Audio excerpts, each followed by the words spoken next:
Hello, welcome everyone. आप सभी का हमारे यूट्यूब चैनल सिविल जंक्शन पर स्वागत है।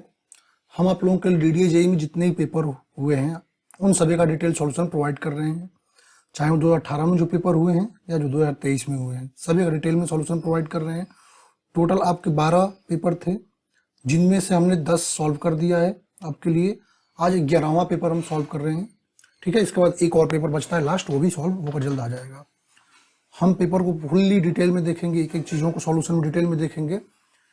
फिर ये भी देखेंगे कौन से क्वेश्चन ज़्यादा रिपीट हुए, उन पे भी मैं आपको मार्क करूंगा कि ऐसे क्वेश्चन जो है आपके आने की प्रोबेबिलिटी ज़्यादा है। तो पूरे वीडियो में आप बने रहिए, लास्ट तक वीडियो को देखिए, आपको बहुत कुछ सीखने को मिलेगा। आपके पेपर के लिए आपको बहुत कुछ नॉलेज मिलेगा।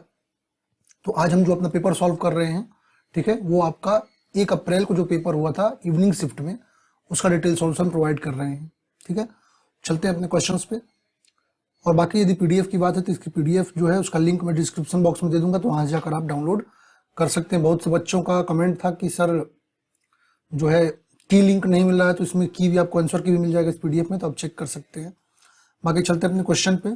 क्वेश्चन नंबर 1 क्या कह रहा है? कह रहा है द वाटर प्रेशर पर metre length for a water depth of 10 weight of water 10 metre होगा यहाँ पर, ठीक है, ये थोड़ा सा मिस्टेक हो गया होगा, 10 मीटर।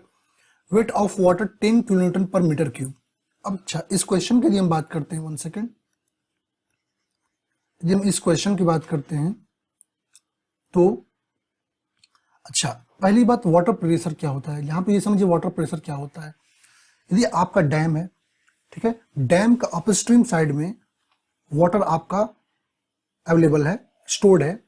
डैम का अपस्ट्रीम साइड में यदि वाटर स्टोर्ड है तो उस वाटर के वेट के कारण कुछ ना कुछ फोर्स उस डैम पर एग्जर्ट होगा, जिसके कारण जो प्रेशर जनरेट होती है वो कहलाती है आपकी वाटर प्रेशर। सिंपली जो आपके डैम के अपस्ट्रीम साइड में स्टोर्ड वाटर है, उसके कारण जो फोर्स एग्जर्ट हो रहा है, उसके द्वारा जो प्रेशर लगता है वो कहलाता है आपका वाटर प्रेशर। अब यदि वाटर प्रेशर को आपको फाइंड करना है, ठीक है, आदि आपको डब्ल्यू वाटर प्रेशर को फाइंड करना है, कैसे फाइंड करेंगे? तो ये होता है आपका डब्ल्यू एच स्क्वायर बाई 2, ठीक है, डब्ल्यू एच स्क्वायर बाई 2। अब यदि हम बात करते हैं डब्ल्यू की, ठीक है, तो ये आपका क्या होता है डब्ल्यू, ये है आपका वेट ऑफ वाटर। क्या है? Wait of water. और एच की यदि हम बात करते हैं, ठीक है, ये क्या है? Depth of water, depth of water. अब सॉल्व कर देते हैं रख के। तो अपना वेट ऑफ वाटर कितना दे रखा है? तो वो आपका दे रखा है कितना? 10 किलोमीटर पर मीटर क्यूब, 10, ठीक है। डेप्थ कितनी दे रखी है? तो वो भी आपकी 10 मीटर की दे रखी है, ठीक है। तो आपकी 10 का स्क्वायर अपॉन 2 कितना हो जाएगा? 2 5 या 10, तो आपका 500 kilo newton per metre cube, ठीक है। तो आपका सही ऑप्शन क्या हो गया? Option number C is correct for this question. चलते हैं अपने नेक्स्ट क्वेश्चन पे, ठीक है, 1 सेकेंड। हाँ, नेक्स्ट क्वेश्चन क्या कर रहे हैं? नेक्स्ट क्वेश्चन पर पढ़िए। नेक्स्ट क्वेश्चन कह रहा है the ratio of Young's modulus of steel to Young's modulus of concrete is called, ठीक है। कह रहा है कि आपका रेशियो किसका? Young modulus of steel means, 1 second, आपका Young modulus of steel means ES, ठीक है, to the Young modulus of concrete means EC। क्या कहलाता है? बहुत इजी क्वेश्चन है। ये कहलाता है M equal to ES upon EC, जिसमें M को क्या कहते हैं? M को कहते हैं हम मॉड्यूलस, या कई जगह मॉडुलर भी लिखता है, मॉड्यूलर रेशियो, मॉडुलर रेशियो। सही ऑप्शन क्या हो जाएगा आपका? सही ऑप्शन आपका हो जाएगा ऑप्शन नंबर D। चलते हैं नेक्स्ट क्वेश्चन पे, ठीक है। तो हमारा नेक्स्ट क्वेश्चन, 1 सेकेंड, हाँ, क्वेश्चन नंबर 3 कह रहा है the second area movement I for a circular section of radius R about an axis passing through its centre. ठीक है, तो आपका क्या पूछ रहा है, आपका किसी सर्कल के लिए, ठीक है, किसी सर्कुलर क्रॉस सेक्शन के लिए आपका second moment of inertia means I axis पूछ रहा है। आपको पता है कि सर्कल के लिए I X equal to I Y Y equal to क्या होता है, पाई डी पे पावर 4 अपॉन 64, ये आपको पता है। अब यहां से एक चीज देख लीजिए, हमको किस टर्म पूछ रहा है, हमको रेडियस के टर्म में पूछ रहा है। आपको पता है क्या, आर इक्वल टू क्या होता है, D by to,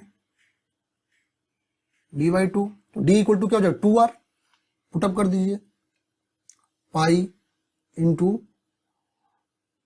2r to the power 4 upon 64, solve कर लेंगे तो क्या हो जाएगा, पाई इंटू कितना हो जाएगा, 16 हो जाएगा, 2 की power 4 16 into R to the power 4 upon में 64। ठीक है, यदि इसको हम सॉल्व करते हैं अपना तो कितना आ जाएगा, 16 से इसको कट कर दीजिए तो 4 टाइम्स, तो आपका हो जाएगा पाई आर पे पावर 4 अपॉन 4। मिल रहा है ऑप्शन, तो option number A is correct for this question. चलते हैं नेक्स्ट क्वेश्चन पे, तो आपको आई होप ये समझ में आ गया होगा। चलते हैं नेक्स्ट क्वेश्चन पे। ठीक है, नेक्स्ट क्वेश्चन, 1 सेकेंड,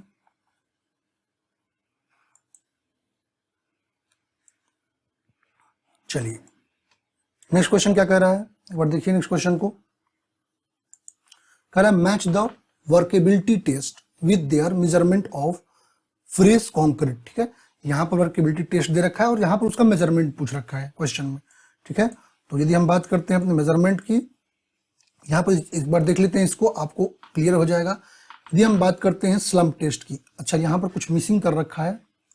ठीक है, यहां पर कुछ चीजें मिसिंग कर रखा है, चलिए कर लेते हैं।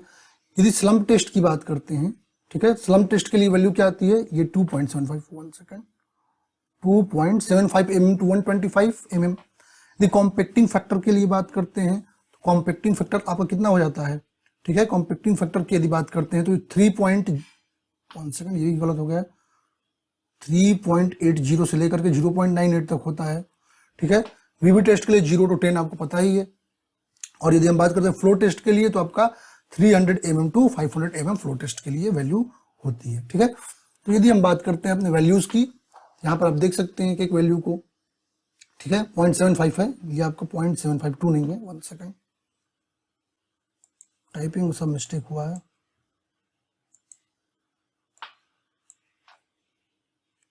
1 सेकेंड।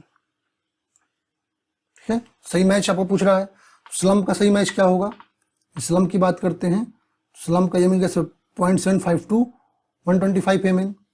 ठीक है, यदि हम कॉम्पैक्टिंग फैक्टर की बात कर लेते हैं, ठीक है, कॉम्पैक्टिंग फैक्टर की यदि हम बात करते हैं तो इसकी वैल्यू आपको मिल गई कितनी, 0.80 से लेकर 0.90, ये हो गया। वीवी टेस्ट की बात कर लेते हैं तो आपकी वीवी टेस्ट जो मिल जाती है वो हमें 0 to 10, तो ये रहा वीवी टेस्ट के लिए। और फ्लो टेस्ट के लिए बात करते हैं तो ये मिल गया 300 टू 500। तो आपका सही ऑप्शन क्या मिल रहा है, तो यहाँ पर ए का 2 कहीं मिल रहा है, ए का 2 तो 2 में मिल रहा है, 3 में मिल रहा है, तो ये एलिमिनेट हो गया। बी की यदि बात करते हैं तो बी का 3, वो केवल एक में ही मिल रहा है, बी का 3 ना, हाँ ये रहा, सही ऑप्शन क्या हो जाएगा, ऑप्शन नंबर बी। ठीक है, चलते हैं अपने नेक्स्ट क्वेश्चन पे। क्वेश्चन नंबर 5 को एक बार पढ़िए, क्या कह रहा है क्वेश्चन नंबर 5। क्वेश्चन नंबर 5 आपको कह रहा है select the option that is true regarding the following two statements labeled assertion A and reason। ठीक है, assertion reason पे टाइप का क्वेश्चन है आपको। ठीक है, इसमें बताना है कौन सा स्टेटमेंट ट्रू है। कह रहा है आपका a pump lifts water from a lower to a higher level. आपको पता है यदि आपका एक पंप है तो वो क्या करता है, लोअर लेवल से वाटर को, मीन्स आपके कहीं वेल हो सकते हैं, डीप वेल्स हो सकते हैं, उनसे वाटर को क्या करता है, हायर लेवल पर उठाता है। ठीक है, तो क्या करता है, लिफ्ट करता है वाटर को lower level to higher level, ये बात सही है। कहा the mechanical energy in pump is converted into a pressure. और जब हायर लेवल से लोअर लेवल से हायर लेवल पर उठाता है तो उस समय क्या होता है, जो आपका मैकेनिकल एनर्जी होती है वो प्रेशर एनर्जी में कन्वर्ट होकर आपकी वाटर आपके बाहर आती है। तो ये जो है असर्शन भी सही है और रीजन भी सही है, और ये आपका जो रीजन है इसका करेक्ट एक्सप्लेनेशन है इस असर्शन का। सही ऑप्शन क्या हो जाएगा? ऑप्शन नंबर ए। चलते हैं नेक्स्ट क्वेश्चन पे। और याद रखिए डीडीए में इस टाइप के असर्शन रीजन वाले क्वेश्चन आपको बहुत देखने को मिल रहे हैं, ठीक है। स्टेटमेंट बेस्ड क्वेश्चन बहुत देखने को मिल रहे हैं, तो आप इनके लिए पहले से तैयार रहें, ठीक है। चलते हैं नेक्स्ट क्वेश्चन पे। नेक्स्ट क्वेश्चन क्या कर रहा है? कह रहा है flocculation of particles in energy soil result of which type of stabilisation. कह रहा है आपका सॉइल पार्टिकल का फ्लोकुलेशन हो रहा है, ठीक है, तो वहां पर स्टेबलाइजेशन, सॉइल स्टेबलाइजेशन के लिए हम किसे यूज में लाएंगे?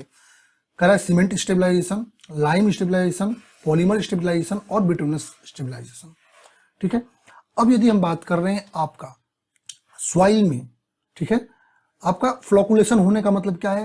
तो सॉइल यदि मान लीजिए आपका सॉइल बहुत ज्यादा हाईली प्लास्टिक है, मान लीजिए फाइन ग्रेन सॉइल जैसे क्ले है, ठीक है, क्ले है, ठीक है, तो उसके लिए हम क्या करते हैं कि हम लाइम स्टेबलाइजेशन का यूज करते हैं, क्योंकि उसकी जो प्लास्टिसिटी, हाई प्लास्टिसिटी होती है, उसके प्लास्टिसिटी को रिड्यूस करता है, जिसके कारण जो पार्टिकल्स की फ्लोकुलेशन होती है वो क्या करते हैं? सेटल डाउन हो जाती है, तो आपकी प्लास्टिसिटी रिड्यूस हो जाती है। तो ऐसे के लिए हम जब हायर एनर्जी लेवल होता है, सॉइल में एनर्जी होता है, ठीक है, तो उस फ्लोकुलेशन पार्टिकल्स के लिए हम जो स्टेबलाइजेशन यूज करते हैं वो होता है हमारा लाइम स्टेबलाइजेशन। सही ऑप्शन क्या हो जाएगा? Option number D. चलते हैं नेक्स्ट क्वेश्चन पे। नेक्स्ट क्वेश्चन क्या कह रहा है हमारा? नेक्स्ट क्वेश्चन कह रहा है कि rhyolite rocks are a type of, ठीक है, रियोलाइट जो है किस टाइप का रॉक है? ऑप्शन दे रखा है igneous rock, sedimentary rock, metamorphic rock और आर्जिलेसिस रॉक, ठीक है। ये तीनों सेडिमेंट्री, मेटामॉर्फिक, इग्नियस, ये तीनों क्या है? आपका फिजिकल क्लासिफिकेशन है।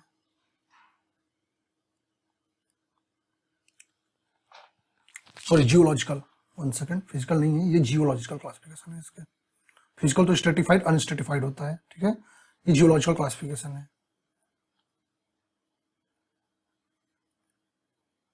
ये आपका केमिकल क्लासिफिकेशन है, ये आपका केमिकल। और फिजिकल बात करता तो स्ट्रेटिफाइड अनस्ट्रेटिफाइड भी हो जाता। तो इसकी यदि हम बात करते हैं तो रियोलाइट जो है वो आपका एक प्रकार का इग्नियस रॉक होता है, ठीक है, इग्नियस रॉक। जो आपका इग्नियस रॉक क्या होता है? ये आपका जो मैग्मा होती है, जो आपके वॉल्केनिक इरप्शन से जो मैग्मा निकलता है उसकी कूलिंग के कारण, ठीक है, उसके कूलिंग के कारण, उसके सॉलिडिफिकेशन के कारण जो रॉक बनता है उसे हम कहते हैं इग्नियस रॉक, ठीक है। There are different examples like granite, basalt, trap, rhyolite, dolerite, ये सब क्या है आपके? ये सब आपके इग्नियस रॉक है। और जो रेलोराइट है वो सिलिका रिच, ये भी याद रखिएगा क्या है? Silica rich of volcanic rock, ठीक है, ये सिलिका रिच होता है। सही ऑप्शन क्या हो जाएगा यहाँ पर? Igneous rock. तो option number A is correct for this question. चलते हैं अपने नेक्स्ट क्वेश्चन को पढ़िए। According to IS 456-2000 organic matter, ठीक है, क्या कर रहा है? Organic matter, one second, organic matter present in water for making concrete should not be more than, organic water की बात कर रहा है। किसकी बात कर रहा है? Organic water. पेज बदल गया है, लिख लेते हैं ऑर्गेनिक, ठीक है। यदि ऑर्गेनिक मैटर्स की बात करता है, ठीक है, तो कह रहा है कि उसकी लिमिट कितनी होनी चाहिए, कितने से अधिक नहीं होनी चाहिए जो हम कंक्रीट अपना बना रहे हैं, ठीक है, कंक्रीट बनाने के लिए। यहाँ पर हम permissible limit as per IS 456-2000 आपको दे रखे हैं, आप देख सकते हैं। तो यदि ऑर्गेनिक की बात करते हैं तो उसकी परमिसिबल लिमिट 200 ppm होती है। कितनी होती है? 200 ppm आपकी ऑर्गेनिक मैटर की होती है। इन ऑर्गेनिक मैटर की यदि हम बात करते हैं वो कितनी होती है? 3000 ppm होती है। सल्फेट की 400 ppm, सल्फेटेड मैटर के 2000 ppm, सस्पेंडेड मैटर होते हैं, ठीक है। और क्लोराइड की बात करते हैं तो 2000 ppm for PCC and 500 ppm for RCC। तो हमारा यहाँ ऑर्गेनिक के लिए पूछ रखा है, ठीक है, तो ऑर्गेनिक के लिए कितना होगा? 200 mg पर लीटर। सही ऑप्शन, ऑप्शन नंबर ए। चलते हैं नेक्स्ट क्वेश्चन पे। आई होप क्लियर हो गया होगा आपको, ठीक है। नेक्स्ट क्वेश्चन क्या कर रहा है? कह रहा है when steel bars bent about y axis the maximum permissible bending stress in compression और टेंशन शुड नॉट एक्सीड, ठीक है। क्वेश्चन कर रहा है कि यदि आपका कोई स्टील बीम है y एक्सिस पर, ठीक है, स्टील बीम है y एक्सिस पर क्या हो रही है? बेंट हो रही है। कह रहा है उसके लिए maximum permissible bending stress compression और टेंशन में, ठीक है, किससे ज्यादा नहीं होनी चाहिए? एकदम बिल्कुल आपका ये कोडल प्रोविजन पे क्वेश्चन है। तो यदि आपका कोई भी स्टील बीम है, ठीक है, तो उस पे कंप्रेशन और टेंशन जो है वो कभी भी उसके कैरेक्टरिस्टिक स्ट्रेंथ के 0.66 टाइम्स, किससे? 0.66 टाइम्स ऑफ कैरेक्टरिस्टिक स्ट्रेंथ, ठीक है, नहीं होना चाहिए, इससे ज्यादा कभी नहीं होना चाहिए, FY सॉरी, उसके कैरेक्टरिस्टिक स्ट्रेंथ के 0.66 टाइम से ज्यादा एक्सीड नहीं करना चाहिए। ये आपका एकदम बिल्कुल कोडल प्रोविजन से क्वेश्चन है। सही ऑप्शन क्या हो जाएगा? Option number D. ठीक है, चलेंगे अपने नेक्स्ट क्वेश्चन पे। आई होप ये चीजें आपको क्लियर हो रही होंगी। 1 सेकेंड। नेक्स्ट क्वेश्चन में क्या कह रहा है the length breadth and height of a rectangular tank full up to its brim is in the ratio of 2:1:2, the ratio of hydrostatic forces at the bottom of that at any larger, ठीक है, क्या कह रहा है? at any larger vertical surface is. ठीक है, तो ये यदि हम बात कर रहे हैं, देखिए ये क्वेश्चन आपका जो है हाइड्रोस्टेटिक पैराडॉक्स से है।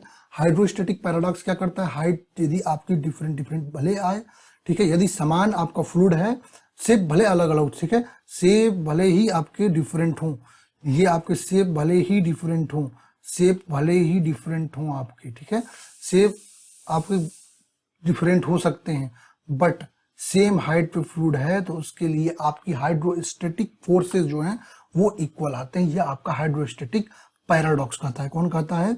Hydrostatic paradox. ठीक है, तो वहां पर आपका वर्टिकल सरफेस के लिए जब रेशियो आपका 1, एक बार रेशियो देख लेते हैं, रेशियो क्या दे रखा है उसके अकॉर्डिंग अभी हम कर लेंगे। ठीक है, तो आपका रेशियो कितना दे रखा है? तो 1:2 दे रखा है। ठीक है, तो आपका डिफरेंस तो पड़ेगा नहीं उस पर, तो आपका हाइड्रोस्टेटिक फोर्स जो है उसका रेशियो 1 ही आएगा। सॉल्व करेंगे तो रेशियो 1 आएगा, क्योंकि हाइड्रोस्टेटिक पैराडॉक्स का रूल है। सही ऑप्शन क्या हो जाएगा? Option number B is correct for this question. चलते हैं अपने नेक्स्ट क्वेश्चन पे। आई होप ये क्लियर हो गया होगा। अब नेक्स्ट क्वेश्चन क्या कर रहा है? Match the admixtures with their chemical used in concrete. ठीक है, यहाँ पे एडमिक्सचर्स दे रखा है, आपको बताना है कि इसके केमिकल्स जो है, ठीक है, कौन कौन से केमिकल्स जो है हम यूज करते हैं कॉन्क्रीट में। इनके एग्जाम्पल मीन्स इनके एग्जाम्पल्स जो है वो आपको यहाँ पर बताने हैं। ठीक है, तो चलिए इनके बारे में थोड़ा बहुत देखते हैं। पहला ऑप्शन क्या दे रखा है? ए वाटर रिड्यूसिंग एडमिक्सचर। ठीक है, आपको वाटर रिड्यूसिंग एडमिक्सचर क्या है? तो यदि हम वाटर रिड्यूसिंग एडमिक्सचर की बात करते हैं तो इसके कई एग्जाम्पल्स हैं। ठीक है, वाटर रिड्यूसिंग, यहाँ पर लिंगोसल्फेट हो जाएगा। क्या हो जाएगा यहाँ पर? लिग्नोसल्फेट। ठीक है, क्या हो जाएगा यहाँ पर? लिग्नोसल्फेट। लिग्नोसल्फेट वाटर रिड्यूसिंग एडमिक्सचर का एग्जांपल है। और क्या क्या हो सकता है? आपका पॉलीगोनल, आपका क्या कहते हैं, स्टर्स हो सकते हैं, आपके बेंजोएट्स हो सकते हैं, एजिलेट्स हो सकते हैं। तो ये आपके एग्जांपल वाटर रिड्यूसिंग एडमिक्सचर के हैं। अब एयर इंटर्निंग एजेंट की बात कर लेते हैं। ठीक है, तो एयर इंटर्निंग एजेंट जो भी वुड रेजिन्स हैं, ठीक है, चाहे वुड रेजिन्स हो, वेजिटेबल ऑयल्स हो, ये सब क्या है आपको? Air entraining agent. तो इसके लिए क्या हो जाएगा? न्यूट्रलाइज्ड विजनॉल रेजिन। तो ये हो गया। सुपर प्लास्टिसाइजर की बात करते हैं तो आपका सल्फोनेटेड मेलामाइन हो जाएगा। सल्फोनेटेड मेलामाइन आपका क्या है? ठीक है, ये आपका सुपर सल्फोनेटेड मेलामाइन जो है ये सुपर प्लास्टिसाइजर है। यदि हम एस्लरेटर की बात करते हैं, ठीक है, किसकी? एस्लरेटर की यदि हम बात करते हैं तो आपको पता है कैल्शियम क्लोराइड हमारा क्या होता है? एस्लरेटर होता है। सही ऑप्शन क्या मिल जाएगा? तो यहां पर देखते हैं तो ए का 3 मिला। ठीक है, बी का क्या मिला? तो हमारा बी का मिला 4। ओके, तो किसे मिल रहा है? ए का 3, बी का 4। अब सही ऑप्शन मिल ही गया यहाँ पर। Option number B is correct for this question. चलते हैं अपने नेक्स्ट क्वेश्चन पे। आई होप ये क्लियर हो गया होगा आपको। नेक्स्ट क्वेश्चन क्या कर रहा है? कह रहा है ए रिवेटेड लैप ज्वाइंटेड। ओके, अच्छा न्यूमेरिकल है। कह रहा है a single riveted lap joint is made in, ठीक है, is made in 10 mm thick plate with 20 mm diameter rivets. Determine the bearing strength of rivet if stress in bearing is in megapascal. ठीक है, आपको bearing strength बताना है। क्या बताना है? bearing strength बताना है। अब bearing strength की हम बात करते हैं, क्या क्या दे रखा है? तो ग्रॉस डायमीटर दे रखा है कितना? Single riveted lap joint is, ठीक है, प्लेट विद कितना मीटर? 20 मीटर का ग्रॉस डायमीटर दे रखा है।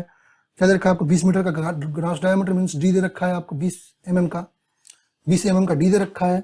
और क्या क्वेश्चन में दे रखा है आपको? तो क्वेश्चन में आपको थिकनेस ऑफ प्लेट, ठीक है, टी भी दे रखा है कितना? 10 mm का टी भी दे रखा है। ठीक है, अब क्या बताना है आपको, बेरिंग स्ट्रेंथ की बात कर रहा है, पीबी की बात कर रहा है क्वेश्चन में, किसकी, पीबी की।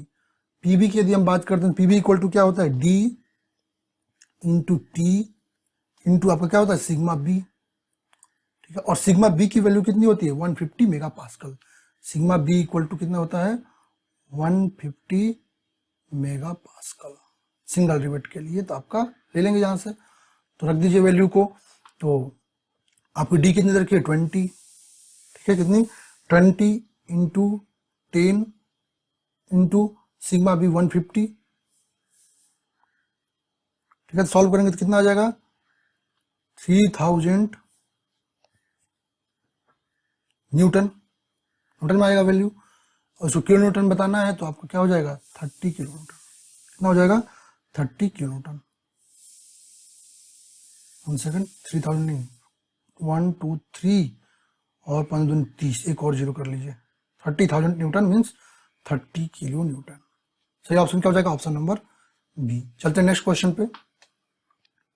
आई होप ये क्लियर हो गया होगा आपको।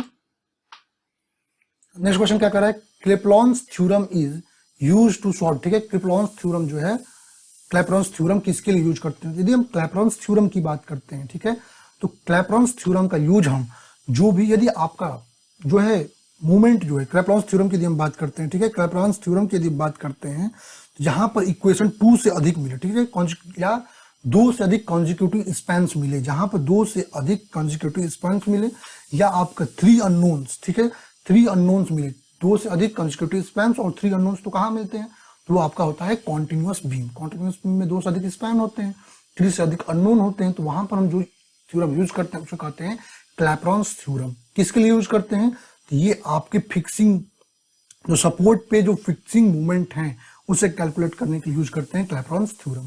सही ऑप्शन क्या हो जाएगा, ऑप्शन नंबर सी, आपका कॉन्टिन्यूअस बीम। चलते हैं अपने नेक्स्ट क्वेश्चन पे।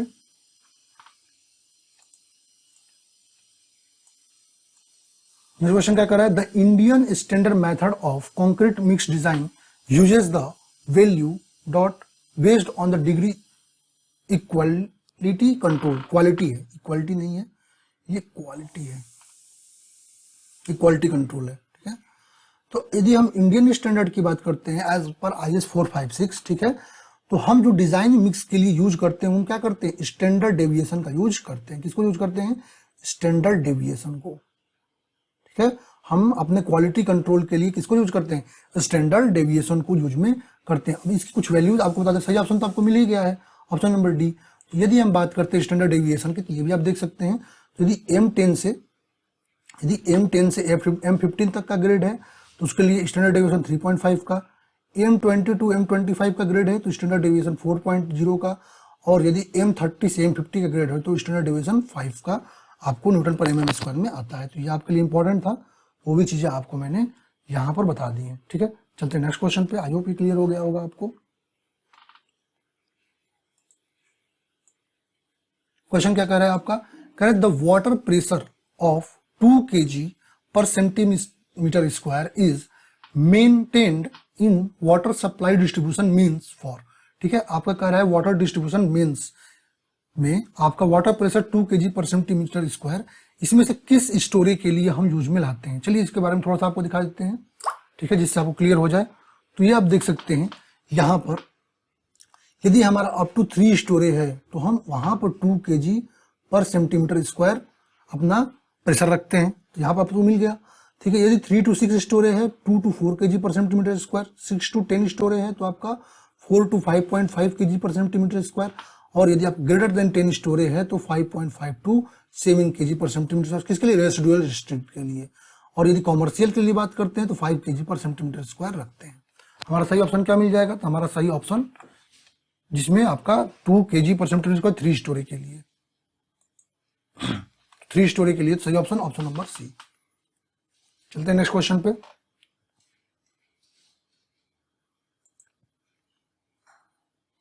वन सेकेंड,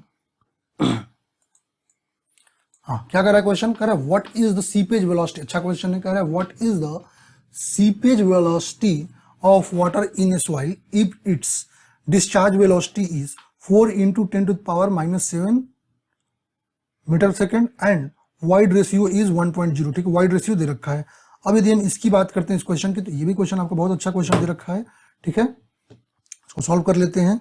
इसको सॉल्व करेंगे तो आपका, यदि हम बात करते हैं किसकी, यदि हम बात करते हैं सीपेज वेलोसिटी की, ठीक है, यदि हम बात करते हैं किसकी, सीपेज वेलोसिटी मींस VS की, 1 सेकेंड, तो VS की यदि हम बात करते हैं तो VS इक्वल टू आपका क्या आता है, ठीक है, यदि हम VS इक्वल टू बात करते हैं तो क्या आता है, VD अपॉन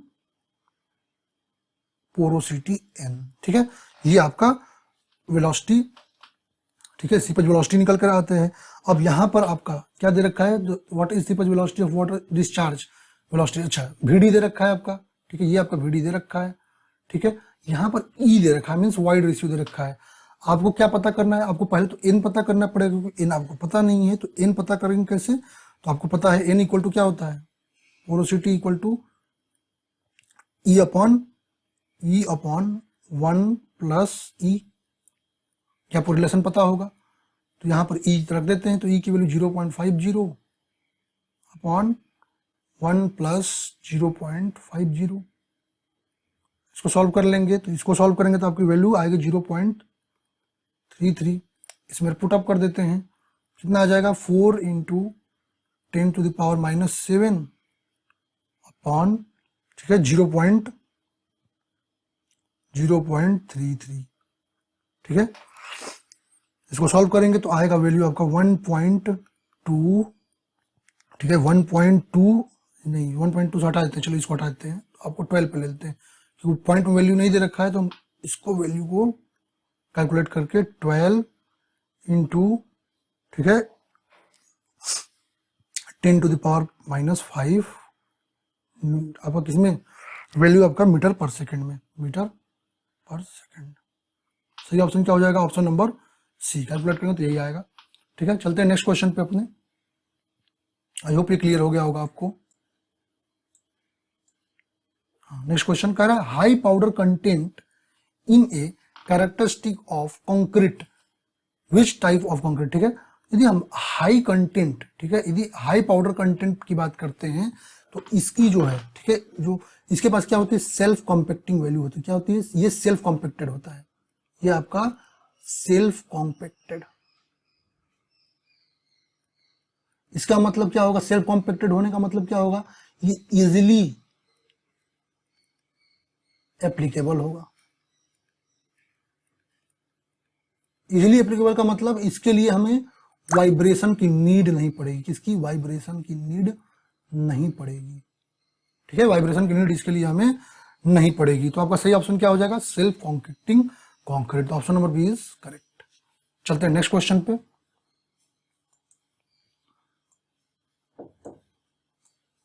बाकी आप लोग तैयारी अच्छी रखिए अपनी, पेपर मैंने सारी करा देनी है आपको, ठीक है। कह रहा है reciprocal levelling is employed, one second, कह रहा है reciprocal levelling is employed to determine the accurate difference in the level of 2 points which, यदि हम रेसिप्रोकल लेबलिंग की बात करते हैं, ठीक है, कहां पर यूज करते हैं अपने रेसिप्रोकल लेबलिंग को, क्वेश्चन वही से, तो रेसिप्रोकल लेबलिंग हम तब यूज करते हैं यदि आपका 2 पॉइंट्स जो है वो क्वाइट अपार्ट्स हैं, 2 पॉइंट क्या है, क्वाइट अपार्ट्स हैं, और ये हमें पॉसिबल नहीं है कि उनके किसी मिडवे पॉइंट पर, दोनों पॉइंट के किसी बीच पॉइंट पर हम अपना इंस्ट्रूमेंट रख के मेजरमेंट कर सके, तो वहां पर हम क्या करते हैं, रेसिप्रोकल लेवलिंग करते हैं। एक बार और सुन लीजिए, रेसिप्रोकल लेवलिंग हम जब करते हैं जब आपका 2 पॉइंट्स क्वाइट अपार्ट हो और उनके बीच हम कोई इंस्ट्रूमेंट रख करके अपना मेजरमेंट ना ले सके, तो हमारा क्या कहलाता है, रेसिप्रोकल लेवलिंग कहलाता है। इसमें सही ऑप्शन क्या होगा, are almost at the same elevation, नहीं, are quite apart and where is to not possible to set up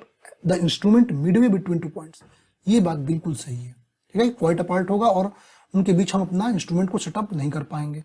have very large difference in level and 2 instrument setting are required, नहीं, हाई, ये भी नहीं होगा। सही ऑप्शन क्या मिल गया आपको, ऑप्शन नंबर बी। चलते हैं अपने नेक्स्ट क्वेश्चन पे,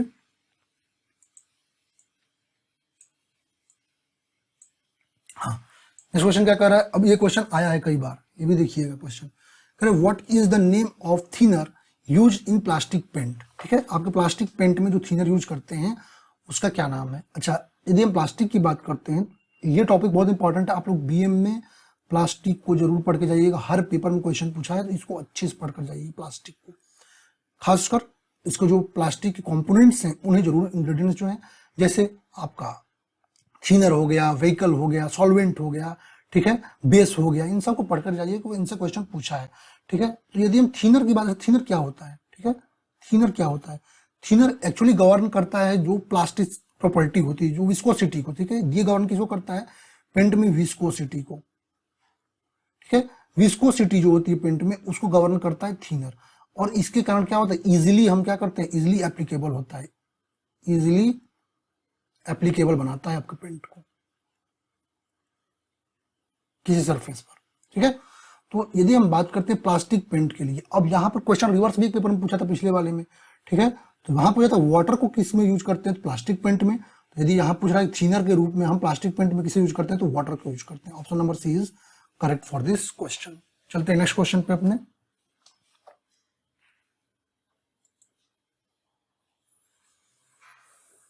नेक्स्ट क्वेश्चन क्या कह रहा है, वो पढ़िए, बहुत इजी क्वेश्चन है आपका। कह रहा है Coulomb's equation for shear strength is given by. यदि हम शियर स्ट्रेंथ के लिए हम कूलम्ब के एक्सप्रेशन की इक्वेशन की बात करते हैं, ठीक है, कूलम्ब के एक्सप्रेशन की, तो कूलम्ब एक्सप्रेशन क्या आता है, आपको पता होगा कूलम्ब एक्सप्रेशन क्या आता है। कूलम्ब एक्सप्रेशन आपका आता है, 1 सेकेंड, वो आता है आपका क्या, वो आता है आपका एस प्लस सी, ठीक है, क्या आता है, सॉरी, हाँ ये भी कर सकते हैं, एस प्लस सी भी कर सकते हैं, या हम लिख सकते हैं, रुकिए, कूलम्ब एक्सप्रेशन की बात करते हैं तो हम क्या, सी बराबर एस माइनस, ठीक है, tan फाइव, क्या आता है, tan sigma tan five, 1 second, sigma tan five, ये आपका कूलम्ब एक्सप्रेशन होता है। अब इसको आप कर लीजिए चेंज, तो आपका क्वेश्चन के अनुसार, क्वेश्चन क्या पूछा, सी पे दिया है कहीं, सी इक्वल टू एस माइनस, तो आपका पहला ऑप्शन सही मिल गया, ठीक है, जहां पर आपका एस क्या है, शियर स्ट्रेंथ है, सिग्मा क्या है, आपका टोटल स्ट्रेस है, सी क्या है, यूनिट कोहेजन है, और आपका एंगल ऑफ शियरिंग रेजिस्टेंस क्या है, वो आपका फाई है, ठीक है। तो यहाँ पर सही ऑप्शन क्या हो जाएगा, ऑप्शन नंबर ए। तो इजी क्वेश्चन था आप लोगों के लिए। चलते हैं नेक्स्ट क्वेश्चन पे।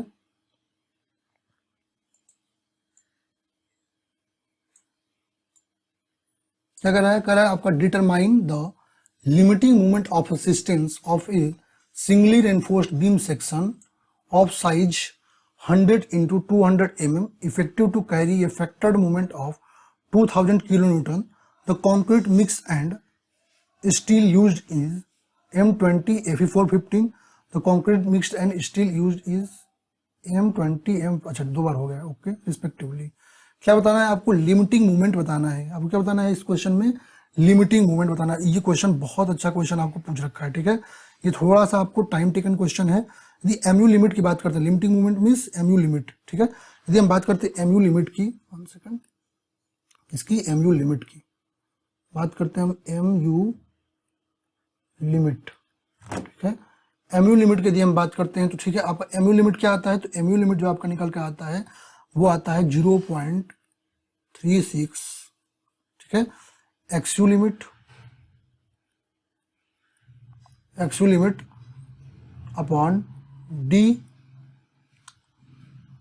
माइनस आपका 0.42, ठीक है, एक्सयू लिमिट अपॉन D इंटू आपको क्या होता है, आपका होता है DB स्क्वायर FC के, BD square, 1 second, BD square into FC के होता है आपका, वैल्यू रख देता। अच्छा Fe415 है, यदि हम बात करते हैं Fe415 की, किसकी, Fe415, ठीक है। Fe415 के लिए यदि हम एक्सयू लिमिट कितनी आती है, या एक्सयू लिमिट बाई D, इसके लिए एक्सयू लिमिट अपॉन D की यदि बात करते हैं तो कितना आता है इसके लिए, तो वो वैल्यू आती है 0.48 वैल्यू रख देते हैं अपना, कितना हो जाएगा 0.36 इंटू 0.48, 1 माइनस 0.42 इंटू 0.48, कितना देर का, 100 का, B 100 का है ना, हाँ, इंटू 100 इंटू D कितना है 200 का स्क्वायर, ठीक है। और एफसी के तो M20 यूज करें तो 20 हो जाएगा, ठीक है, M20 यूज कर रहे हैं।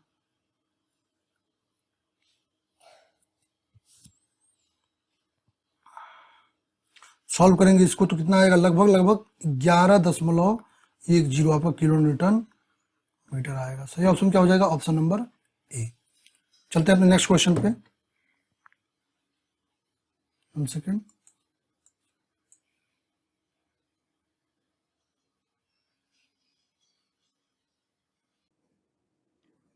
ये चलते हैं अपने नेक्स्ट क्वेश्चन पे। नेक्स्ट क्वेश्चन क्या कह रहा है एक बार देखते हैं। 1 सेकेंड। नेक्स्ट क्वेश्चन, हाँ, हमारा नेक्स्ट क्वेश्चन कह रहा है आपका a faster method to achieve, ठीक है, a faster method to achieve concrete strength is through adaptation of, ठीक है, यदि आपकी कॉन्क्रीट है, ठीक है, आपको, ठीक है, कॉन्क्रीट की फास्टर आपको स्ट्रेंथ अचीव करनी है, ठीक है, तो कह रहा है कि इनमें से किसे यूज करेंगे फास्टर आपको यदि स्ट्रेंथ अचीव करनी है, तो कह रहा है chemical curing, water curing, steam curing और मेम्ब्रेन्स क्यूरिंग, ठीक है। तो आपको यदि हाई प्रेशर स्टीम क्यूरिंग को हम अडॉप्ट करते हैं, ठीक है, यदि हम हाई प्रेशर स्टीम क्यूब को अडॉप्ट करते हैं तो हमारा जो है स्ट्रेंथ डेवलपमेंट वो रैपिडली होगा, ठीक है, अदर मेथड से ज़्यादा रैपिड आपका जो है as compare to other methods, ये थोड़ा ज़्यादा रैपिड आपको यहाँ पर स्ट्रेंथ अचीव होगा, ठीक है, तो ये याद रखिएगा। और ये यूजुअली जो है प्रीकास्ट जो कंक्रीट वर्क है ना, उनके लिए हम यूज करते हैं अपना स्टीम क्यूरिंग, ठीक है, प्रीकास्ट कंक्रीट के लिए हम क्या यूज करते हैं, स्टीम क्यूरिंग यूज करते हैं, ठीक है। अब मेम्ब्रेन्स क्यूरिंग की बात कर लेते हैं, तो मेम्ब्रेन्स क्यूरिंग जो है वहां यूज करते हैं, ठीक है, जहां जो सफिशिएंट क्वांटिटी में आपके पास वाटर अवेलेबल नहीं है, ठीक है, तो ये याद रखिएगा। और स्प्रिंकल क्यूरिंग भी आती है, तो उसको हम कहाँ पे यूज करते हैं, तो वहां पे जहाँ पे वर्टिकल सर्फेसेस होती हैं वहां पे स्प्रिंकलिंग को यूज करते हैं, तो ये याद रखिएगा ये चीजें, ठीक है। चलते हैं अपने नेक्स्ट क्वेश्चन। सही ऑप्शन क्या हो गया हमारा, सही ऑप्शन ऑप्शन नंबर सी, सही ऑप्शन ऑप्शन नंबर सी। चलते हैं नेक्स्ट क्वेश्चन पे।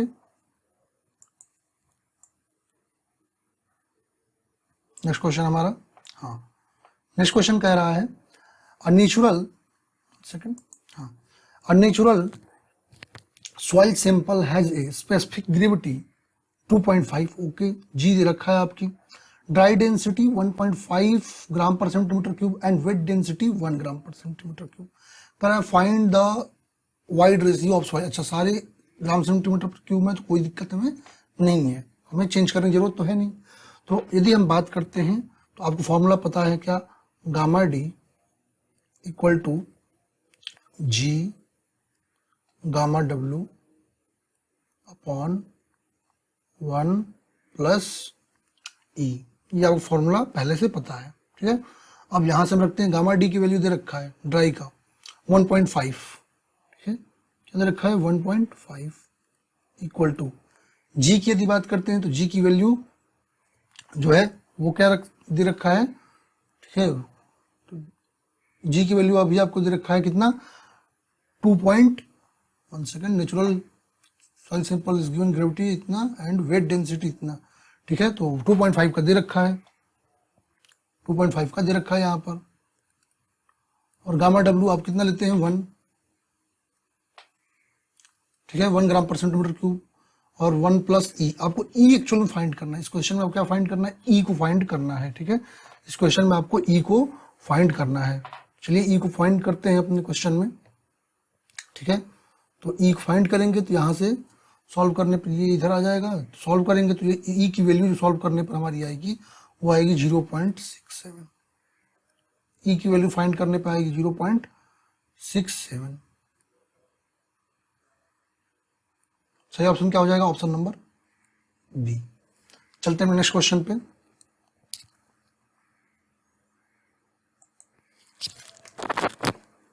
Question number 24, second.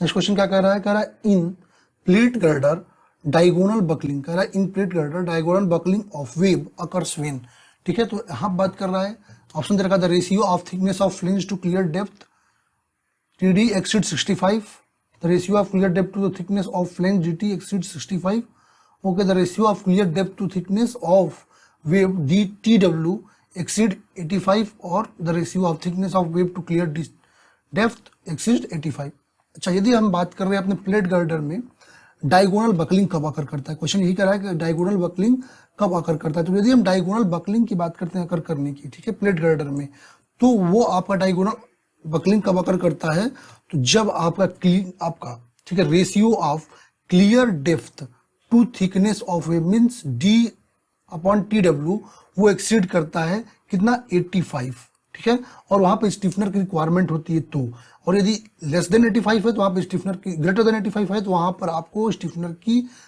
रिक्वायरमेंट पड़ती है, और लेस देन 85 हो तो वहां पर आपको स्टिफनर की रिक्वायरमेंट नहीं होती है। तो ये याद रखिएगा, दोनों चीजें मैं आपको बता दिया हूँ इस क्वेश्चन में, ठीक है। तो यहाँ पर हमारा सही ऑप्शन क्या हो जाएगा, यदि क्वेश्चन में आते हैं तो आपको वेव बकलिंग की बात कर रहा है ना, हाँ, वेव बकलिंग की बात, डायगोनल बकलिंग की बात कर रहा है, वेव अकर्स व्हेन, तो आपका जब आपका ratio of clear depth to thickness of web exceed 85। तो सही option option number C, option number C. चलेंगे अपने नेक्स्ट क्वेश्चन पे, ठीक है। कह रहा है for transition curve the shift S for a circular curve is given by, ठीक है, आपको शिफ्टिंग को बताना है, ठीक है, एस बताना है आपको, तो दो चीजें आपको पता होनी चाहिए, ठीक है। चलिए ऑप्शन यहाँ पे हैं सब, तो देख लेते हैं। यदि ट्रांजिशन कर्व की बात कर रहे हैं, ट्रांजिशन कर्व की बात कर रहे हैं, तो यदि शिफ्ट ऑफ कर्व आपको बात करें तो उसके लिए एस जो आता है वो एल स्क्वायर अपॉन 24R आता है, ठीक है, और डाउनवर्ड डिस्प्लेसमेंट की बात करते हैं जिसमें आपको ऑफसेट मिलता है कर्व का, वो आपका एल क्यूब वाई जो होता है एल क्यूब अपॉन 6RL होता है, ठीक है। यहाँ पर सही ऑप्शन ऑप्शन नंबर सी मिलेगा, एल स्क्वायर अपॉन 24R, ठीक है, सही ऑप्शन आपका एल स्क्वायर अपॉन 24R मिलेगा। चलेंगे नेक्स्ट क्वेश्चन पे, ये सब अब थोड़े इजी क्वेश्चन आए हैं, ओके।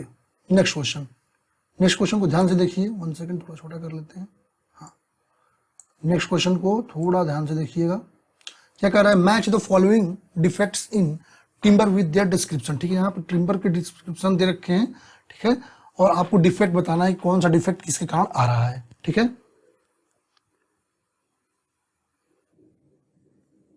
ठीक है। तो यहाँ पर यदि हम बात करते हैं, पहला दे रखा है चेक, ठीक है, यदि हम चेक की बात करते हैं, चेक की, तो आपको जो चेक की बात करते हैं, ये डिफेक्ट किसके कारण आता है, तो जब भी आपका, ठीक है, ये आपका जो भी यूजुअली, ठीक है, एनुअल रिंग्स में जो होता है, यदि लॉन्गिट्यूडनल क्रैक्स आ जाते हैं, ठीक है, जब लॉन्गिट्यूडनल क्रैक्स आ जाते हैं, ठीक है, normal to the annual rings, ठीक है, एनुअल रिंग्स के नॉर्मल, एनुअल रिंग्स जो होती है उसके नॉर्मली यदि क्रैक आ जाते हैं तो उसे हम क्या करते हैं, चेक्स करते हैं। तो फर्स्ट का आपको क्या मिल गया, डी, ठीक है, फर्स्ट का क्या मिल गया आपको, डी, ओके। अब यदि हम बात करते हैं आपका सेक्स की बात करते हैं, ठीक है, सेक्स की बात करते हैं, तो ये क्या होता है, तो सेक जो हमारा फॉर्म होता है वो क्या होता है आपका, तो जब भी आपका वुड, ठीक है, जो भी आपका जो वुड है, टिम्बर है, ठीक है, उसके और एनुअल रिंग के बीच लॉन्गिट्यूडनल सेपरेशन हो जाता है, वुड के और आपका एनुअल रिंग के बीच यदि लॉन्गिट्यूडनल सेपरेशन हो जाता है तो वहां पर क्या जनरेट होता है, सेक्स जनरेट होते हैं। अब ये स्टार्ट सेक्स होते हैं, हर्ट सेक्स होते हैं, ठीक है, डिफरेंट टाइप्स के, तो ये आप जान सकते हैं, ठीक है। तो सही ऑप्शन इसका क्या मिल गया, ए, दूसरे का ए मिल गया, ओके, दूसरे का ए मिल गया। चलिए तीसरे की बात करते हैं, रिंडगेल की, ठीक है, हम किसकी बात कर रहे हैं, रिंडगेल की। तो अब रिंडगेल कहाँ आता है, याद रखना चाहिए, ठीक है। तो जब भी आपका इरेगुलर मैनर में ग्रोथ हो, ठीक है, चाहे इरेगुलर मैनर में हम क्या करते हैं, अपने ब्रांचेस को कट ऑफ करते हैं, ठीक है, तो क्या होता है वहां पर जो स्वेलिंग के कारण, वहां पर जो डिफेक्ट आता है वो कहता है रिंडगेल, ठीक है। तो ये आपका रिंडगेल क्या होगा, ये हो गया बी, तो थर्ड का बी आपको मिल गया, थर्ड का बी, ओके। अब फॉक्सीनेस की बात कर रहे हैं, तो फॉक्सीनेस आपको पता है कि फॉक्सीनेस क्या होता है, तो आपको जो मैच्योर ट्री में व्हाइट पैचेस पड़ जाते हैं, व्हाइट या रेड टिंचेस पड़ जाते हैं, ठीक है, तो वो क्या होती है, फॉक्सीनेस होती है। तो आपका फोर्थ का मिल गया सी, फोर्थ का सी। अब इसमें कोई ऑप्शन दिख रहा है, फर्स्ट का डी, टू का ए नहीं है, फर्स्ट का डी ये भी नहीं है। चलते हैं नेक्स्ट ऑप्शन पे,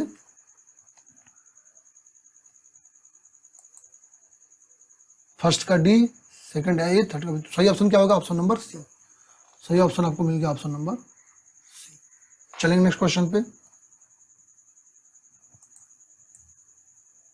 क्या कह रहा है नेक्स्ट क्वेश्चन आपको, कह रहा है आपका ए स्पिलवे, कह रहा है आपको नेक्स्ट क्वेश्चन कह रहा है a spillway having its downstream end is in the form of a reverse curve, ठीक है, डाउनस्ट्रीम हेड जो है वो रिवर्स कर्व के रूप में आ रहा है, ठीक है, डाउनस्ट्रीम हेड रिवर्स कर्व के रूप में आ रहा है, which turns the flow into the apron of a stilling basin और into the spillway discharge channel is called, ठीक है, रिवर्स में आ रहा है, ठीक है, और क्या कर रहा है, जो फ्लो है वो एप्रेन में या बेसिन के में आपका स्टीलवे का डिस्चार्ज बता रहा है, तो वो आपका जो चैनल होता है उस चैनल को हम क्या कहते हैं, तो उस प्रकार का चैनल हमें कहता है ओगी।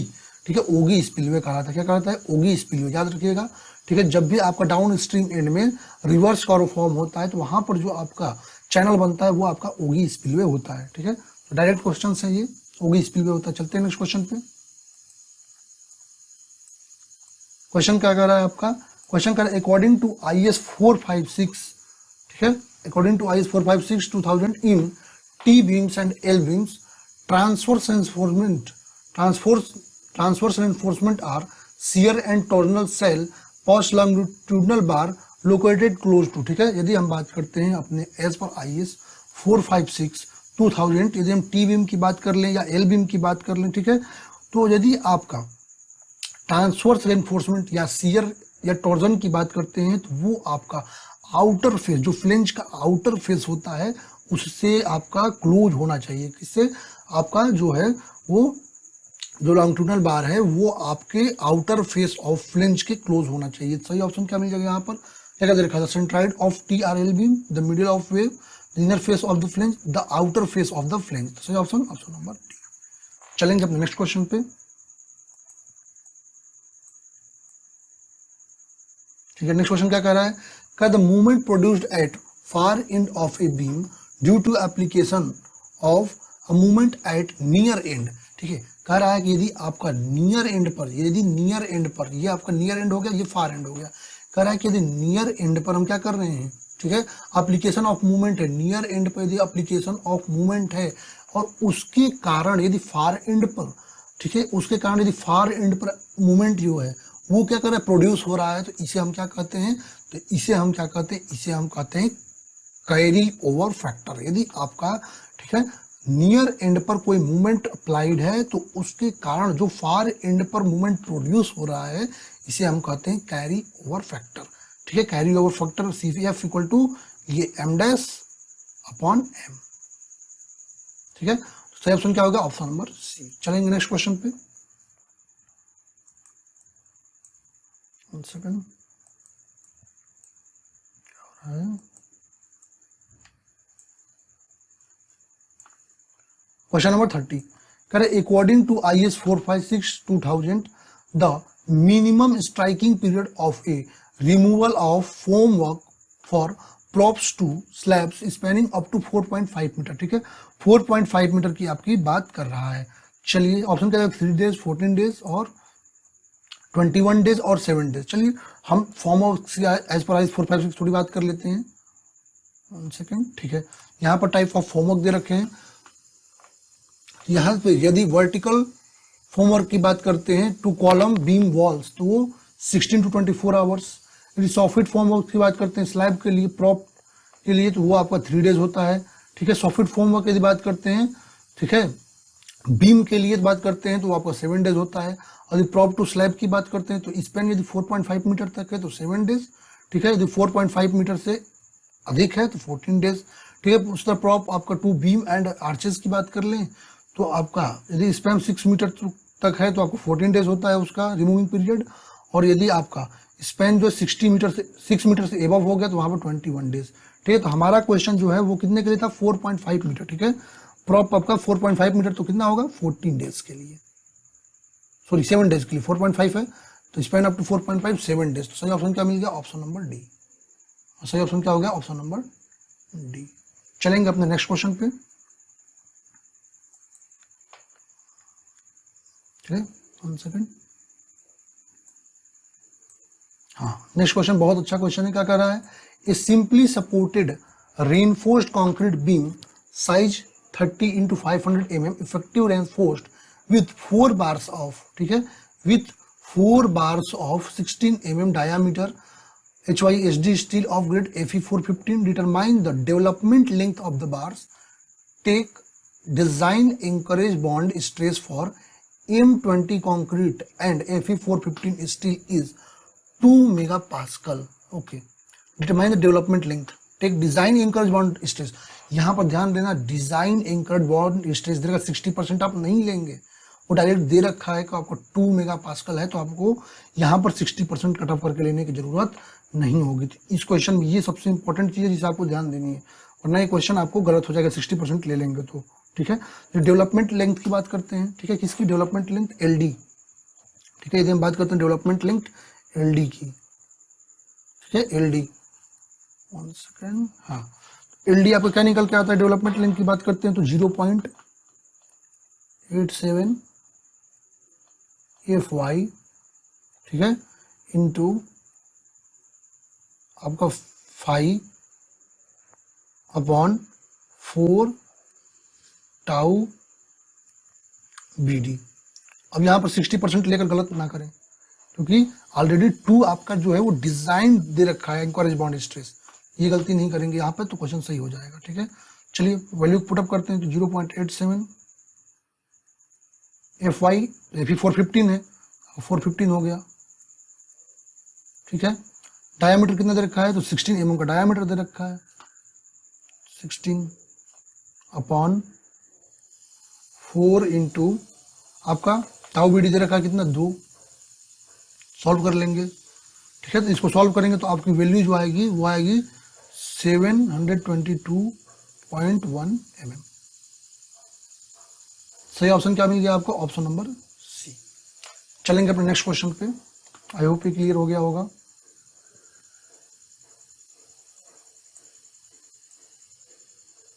नेक्स्ट क्वेश्चन कह रहा है which of the following process of water treatment is adopted to remove objectionable tastes, odour and dissolve gases. तो इन सबको निकालने के लिए चाहे आपको ऑर्डर की बात करें, गैसेस की बात करें, टेस्ट की बात करें, तो इनको रिमूव करने के लिए हमारा कौन सा मेथड यूज करेंगे? ऑप्शन दे रखा है एरेशन, डिसइंफेक्शन, स्क्रीनिंग, सेडिमेंटेशन।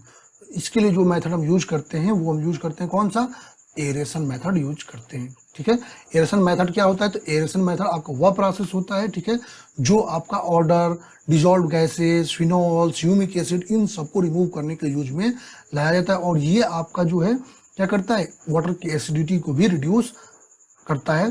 ठीक है, सेडिमेंटेशन की बात करते हैं तो ये आपका सस्पेंडेड सॉलिड्स को रिमूव करता है। स्क्रीनिंग की बात करते हैं तो जो भी फ्लोटिंग मटेरियल्स हैं उनको रिमूव करता है। और डिसइंफेक्शन की बात करते हैं जो भी पैथोजेनिक बैक्टीरिया है उसे रिमूव करने के लिए हम डिसइंफेक्शन का यूज करते हैं। तो सही ऑप्शन क्या होगा? ऑप्शन नंबर ए, एरेशन। ठीक है, चलेंगे अपने नेक्स्ट क्वेश्चन पे।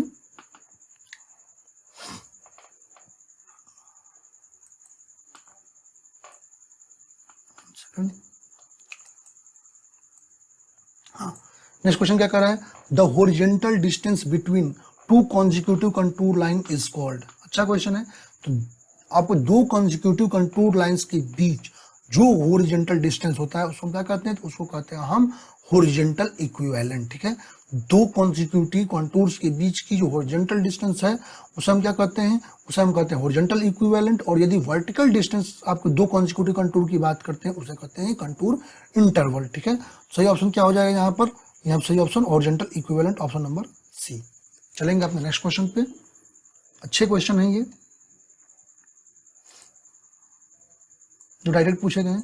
कहा the specific gravity of 1 litre of liquid, ठीक है, 1 लीटर ऑफ लिक्विड की बात कर रहा है, वेट आपका 9.8 न्यूटन इज। ठीक है, 9.8 न्यूटन है। ठीक है, चलिए इसको सॉल्व करते हैं। ठीक है, यदि हम क्वेश्चन देखते हैं तो क्या क्या दे रखा है? तो वॉल्यूम जो दे रखा है क्वेश्चन को, 1 सेकंड, जो क्वेश्चन में आपको वॉल्यूम दे रखा है वो कितना दे रखा है? वॉल्यूम दे रखा है आपका 1 लीटर। ओके, 1 लीटर की वॉल्यूम दे रखी है क्वेश्चन में। और क्या दे रखा है? आपका स्पेसिफिक वेट दे रखा है। ठीक है, मींस वेट जो है स्पेसिफिक नहीं, वेट दे रखा है। वेट जो कितना दे रखा है? डब्ल्यू दे रखा है 9.81। ओके, 9.81 का वेट आपको दे रखा है। तो यदि हम बात करते हैं आपको स्पेसिफिक ग्रेविटी, ठीक है, स्पेसिफिक ग्रेविटी की यदि हम बात करते हैं स्पेसिफिक ग्रेविटी की, ठीक है, स्पेसिफिक ग्रेविटी आपको क्या पता है? पता है आपको क्या? रो ऑफ लिक्विड, ठीक है, इंटू जी अपॉन आपका रो ऑफ वाटर इंटू जी, या इसको लिख सकते हैं क्या? Gamma liquid upon gamma water, लिख सकते हैं ये। ठीक है, अब यदि हम बात करते हैं इसकी तो क्या इसको लिख सकते हैं? इसको लिख सकते हैं W by V, weight upon volume, ठीक है, अपॉन गामा डब्ल्यू। अब 9.81 इसका आ जाएगा तो कितना हो जाएगा ये, चलिए इसको लिख सकते हैं गामा डब्ल्यू ही। चलिए इसको सॉल्व कर लेते हैं तो क्या हो जाएगा, ये हो जाएगा आपका 9.81, ठीक है, 9.81 न्यूटन अपॉन, यदि हम बात न्यूटन में दे रखा है ना 9.81 न्यूटन, 9.81 न्यूटन अपॉन आपका गामा डब्ल्यू की बात करते हैं, ठीक है, 1 लीटर, भी की वॉल्यूम जो है 1 लीटर दे रखा है, 1 litre, okay, upon 9.81 gamma W की बात करें तो 9.81 इंटू किलो न्यूटन में होता है ये तो आपको कितना होता है ये आपका इंटू 10⁻³ लीटर पर मीटर क्यूब। ये कट जाएंगे सब तो कितना आएगा, कट कट के सब इसकी वैल्यू आएगी कितनी आपकी, कट के 1 आएगी, टोटल वैल्यू जो कटेगी तो वो आएगी 1। सही ऑप्शन क्या हो जाएगा इसमें, सही ऑप्शन आपका आ जाएगा, न्यूटन से न्यूटन ये कट जाएगा तो 1000, हाँ 1 आएगा। सही ऑप्शन ऑप्शन नंबर सी। चलेंगे नेक्स्ट क्वेश्चन पे।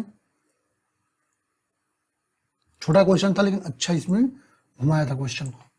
कह रहा है in sedimentation process of water treatment unit zone settling refers to, ठीक है, यदि हम सेडिमेंटेशन प्रोसेस की बात करते हैं तो उसमें जोन सेटलिंग की बात करते हैं, ठीक है, जोन सेटलिंग। अच्छा यहाँ पर जोन सेटलिंग की यदि हम बात करते हैं तो कह रहा है flocculent suspension of high concentration sedimentation of discrete particles in a suspension of low solid concentration, dilute suspension of solid, dilute suspensions of particles that causes are flocculent during the sedimentation process, flocculent suspensions of intermediate concentration, ठीक है। यदि हम बात करते हैं आपका, ठीक है, जोन सेटलिंग, तो जोन सेटलिंग आपको जो फ्लॉकुलेशन जो इंटरमीडिएट कॉन्सेंट्रेशन में आपका सस्पेंशन होता है किसका, फ्लॉकुलेंट्स का, तो वो होता है आपका जोन सेटलिंग में, ठीक है, किसमें होता है, जोन सेटलिंग में। सही ऑप्शन क्या मिल जाएगा इसके लिए, सही ऑप्शन मिल जाएगा हमारा option number D, flocculent suspension of intermediate concentration, ठीक है। चलेंगे अपने नेक्स्ट क्वेश्चन पे।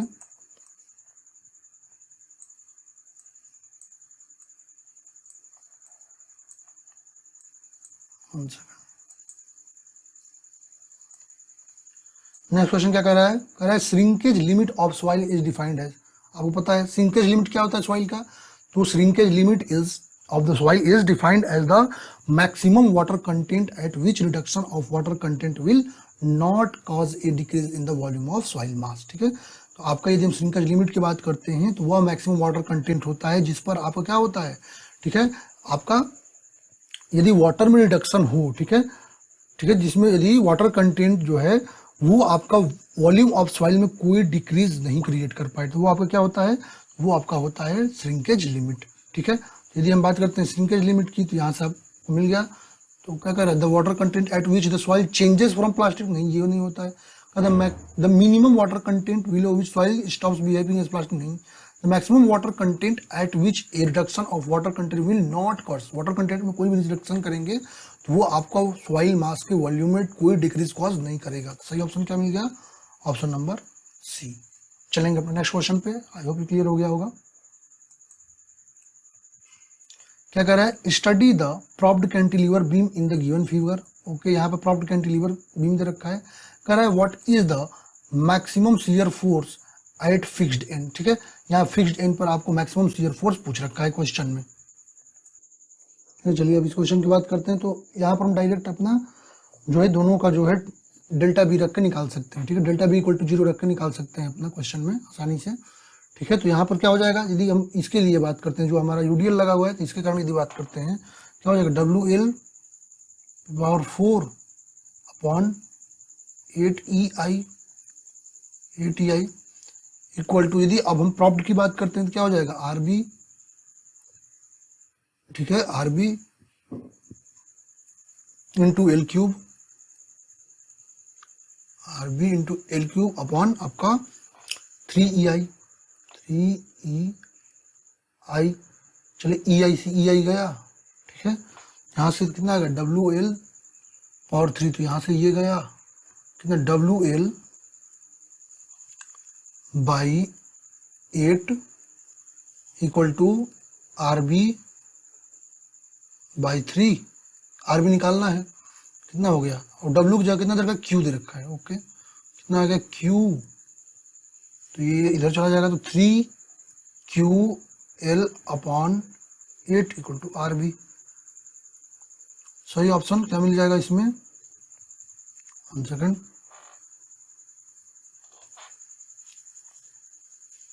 थ्री तो कहीं दे ही नहीं रखा ऑप्शन में, इस ऑप्शन में कहीं 3 तो दे ही नहीं रखा है ना, ऑप्शन में 3 नहीं दे रखा है। 1 सेकेंड, वो चेक कर लेता हूँ ऑप्शन। अच्छा क्या पूछ रहा है, फिक्स्ड एंड पर। अच्छा हमको फ्री एंड पर हमने निकाला है ना, हमने निकाला है फ्री एंड पर, हमसे पूछ रहा है किस पे, फिक्स्ड एंड पे पूछ रखा है, फ्री एंड पे तो हमने निकाल लिया, तो हमको पूछ रहा है फिक्स्ड एंड पर। ओके, क्वेश्चन हमको फिक्स्ड एंड के लिए पूछ रखा है, तो क्या हो जाएगा, आर ए इक्वल टू आपका, तो इसे निकाल लेते हैं, तो कितना, इसका निकाल लीजिए, Q इंटू एल, ठीक है, क्यू का लग रहा है ना, Q इंटू एल, और ये वर्ड लग रहा है तो ये माइनस का हो जाएगा, -3/3Q एल अपॉन 8, सॉल्व कर लेंगे कितना हो जाएगा, 5QL/8। सही ऑप्शन क्या मिल जाएगा, option number C, free end के लिए, फिक्स एंडेड के लिए, फ्री एंड तक पूछता तो ये हो जाता। ठीक है, चलते हैं नेक्स्ट क्वेश्चन पे।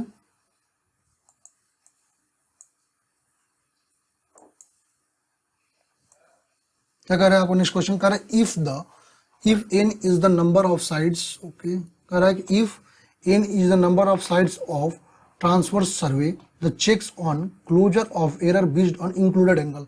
तो इंक्लूडेड एंगल के लिए यदि हम एरर चेक की बात करते हैं तो क्या था इंक्लूडेड एंगल के लिए, तो आपका क्या होता है 2n - 4 × 90 डिग्री, और एक्सक्लूडेड के लिए बात करते हैं तो 2n + 4 × 90 डिग्री। सही ऑप्शन क्या मिल जाएगा इसमें, sum of measured exterior angle should be equal to 2n - 4 into right angle. Okay, क्या कह रहा है क्वेश्चन में, इंक्लूडेड एंगल बताना, नहीं एक्सटीरियर एंगल नहीं लेंगे ना, इंटीरियर एंगल्स लेंगे, सम ऑफ इंटीरियर एंगल लेते हैं, कहता sum of measured interior angles, नहीं sum of measured interior angle, हाँ इंटीरियर, एक्सटीरियर लेंगे, इंटीरियर लेंगे, interior angle should be equal to 2n - 4 right angle means 90 degree. सही ऑप्शन, ऑप्शन नंबर सी। चलेंगे next question पे। हाँ कह रहा है इसमें, consider the following statement and select the correct option. ठीक है, स्टेटमेंट दे रखा है, आपको करेक्ट ऑप्शन बताना है। The effect of sea water of hardened concrete is 2। ठीक है, हार्डेंड कंक्रीट में सी वाटर का इफेक्ट कर रहा है, इंक्रीज इट्स स्ट्रेंथ, नहीं स्ट्रेंथ को डिक्रीज करता है, तो ये नहीं होगा। ठीक है, का reduce its strength, yes strength को रिड्यूस करता है, तो ये बात सही है। रिटार्ड सेटिंग, ठीक है, क्या कह रहा है रिटार्ड सेटिंग, ऐसा कुछ तो है नहीं, सेटिंग को रिटार्ड वगैरह नहीं करता है, ठीक है, ऐसा नहीं है। डिक्रीज इट ड्यूरेबिलिटी, ये बात सही है, ड्यूरेबिलिटी क्या करता है, डिक्रीज कर देता है, तो ये भी आपका सही है। ठीक है, सही ऑप्शन क्या मिल जाएगा आपका, सही आपका ऑप्शन मिल जाएगा क्या, जिसमें 1 और 4 दोनों, सॉरी आपका 2 और 4 दे रखा है, सही option B, 2 and 4 are correct. चलेंगे नेक्स्ट क्वेश्चन पे।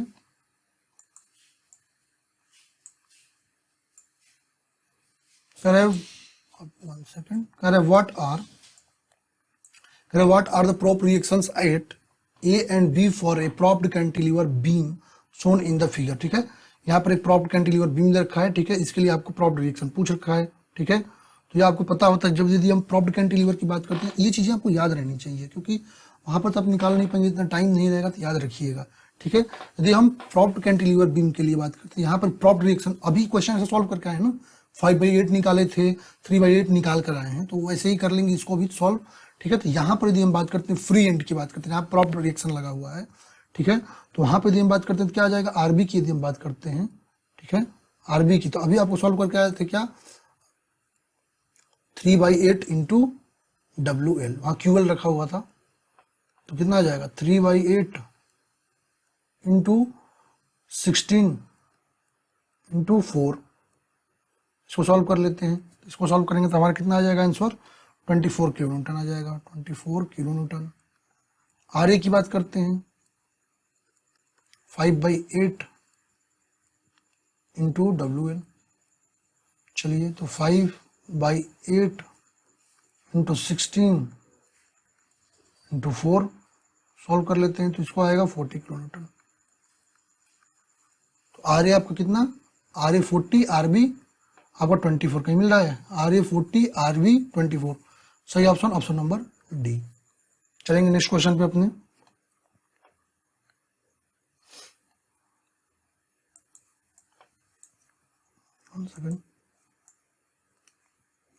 The maximum slope and deflection for a cantilever beam of length L subjected to point load W at free end shown in the figure। Okay अच्छा, इसके लिए आपको पूछ रहा है क्या, इसके लिए पूछ रहा है आपको मैक्सिमम, क्या पूछ रहा है, एक second, maximum slope and deflection पूछ रखा है, स्लोप और डिफ्लेक्शन दोनों इसके लिए पूछ रखा है। 1 सेकंड, ठीक है। तो यदि हम बात करते हैं स्लोप एंड डिफ्लेक्शन पूछ रखा है कैंटिलीवर बीम पे, यदि आपका पॉइंट लोड लगा हुआ है तो आपको पता है स्लोप एंड डिफ्लेक्शन क्या आता है। स्लोप रहता है आपका WL3/3EI और डिफ्लेक्शन क्या आता है, 1 सेकंड। तो आपको यदि हम बात करते हैं थीटा की बात करते हैं, चलिए पहले इसकी बात डेल्टा की बात कर लेते हैं। यदि हम डेल्टा की बात करते हैं तो वो क्या आता है WL3/3EI, और थीटा की बात करते हैं तो क्या आता है आपका WL²/2EI। सही ऑप्शन इसमें कौन सा है, option number D is correct for this question. चलेंगे अपने नेक्स्ट क्वेश्चन पे।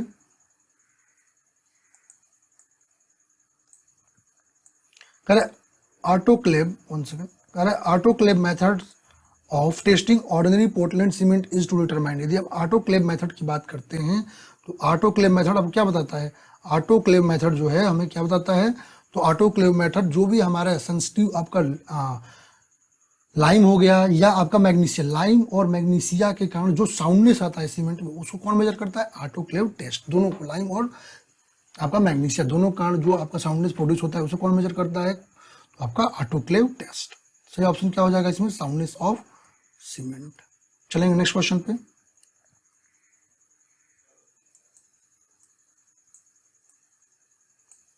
नेक्स्ट क्वेश्चन कर रहा है आपका which of the following sewer apparatus is used to collect debris, sand, grit etc following with storm water. ठीक है, तो डेब्रिस, सैंड, ग्रिट इन सबको कौन सा सीवर apparatus जो है वो कलेक्ट करता है। तो इस पे भी क्वेश्चन कई बार आ चुके हैं, याद रखिएगा इन पे क्वेश्चन कई बार आपका क्या रहता है, उसको मैचिंग करने को आया है। तो ये भी DDA में क्वेश्चन इसमें मैचिंग करने को भी दे रखा है। तो ऑप्शन क्या रहेगा, clean outs, inlets, man holes, catch basin. तो आपको यदि बात करते हैं ग्रिट, सैंड, इन सबको जो है, ठीक है, कलेक्ट करने के लिए हम किसका उपयोग करते हैं, तो कैच बेसिन्स का यूज करते हैं। किसका, कैच बेसिन्स का यूज करते हैं। ठीक है, कैच बेसिन्स का यूज करते हैं। चलते हैं नेक्स्ट क्वेश्चन पे।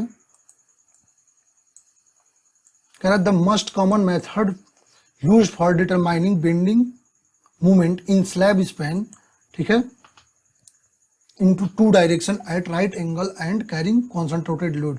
ठीक है, तो यदि इसकी बात करते हैं तो हम यदि आपका, ठीक है, बेंडिंग मूवमेंट आपका स्लैब का, ये आपका कोडल प्रोविजन में साफ साफ लिखा हुआ है कि जब भी आपको स्लैब का बेंडिंग मूवमेंट निकालना है, ठीक है, 2 डायरेक्शन में राइट एंगल पर और वो कॉन्सेंट्रेटेड लोडिंग कैरी कर रहा है, तो उसके लिए हम वेस्टरगार्ड्स थ्योरी का यूज करते हैं। किसका, वेस्टरगार्ड्स थ्योरी का यूज करते हैं। सही option option number B.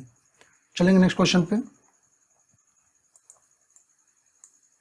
Read the given statement related to air voids present in concrete and select the air voids की बात कर रहा है, select the correct option। Okay, कह रहा है entrained air is intentionally incorporated आपका incorporated minute spherical bubble है, हबल नहीं है, bubble of size ranging from 5 microns to 80 microns distributed evenly in entire mass of concrete. सही बात है, जो इंट्रेंड एयर होता है वो स्फेरिकल बबल के रूप में 5 to 80 माइक्रोन्स के जो बबल फॉर्म होते हैं, ठीक है, उसके रूप में आपको इंटायर मास ऑफ कंक्रीट में अवेलेबल रहता है। ये बात सही है, ठीक है। The entrapped air is the voids present in the concrete due to insufficient. सही बात है, जब आपका सही से कॉम्पैक्शन नहीं होता है तो वाइड क्रिएट हो जाता है और उन वाइड में जो एयर रुक जाता है वही एयर क्या कहलाता है, आपका इंट्रैप्ड एयर कहलाता है। तो यही बात सही, दोनों स्टेटमेंट सही है। तो both statements are truth, option C is correct. चलेंगे अब नेक्स्ट क्वेश्चन पे।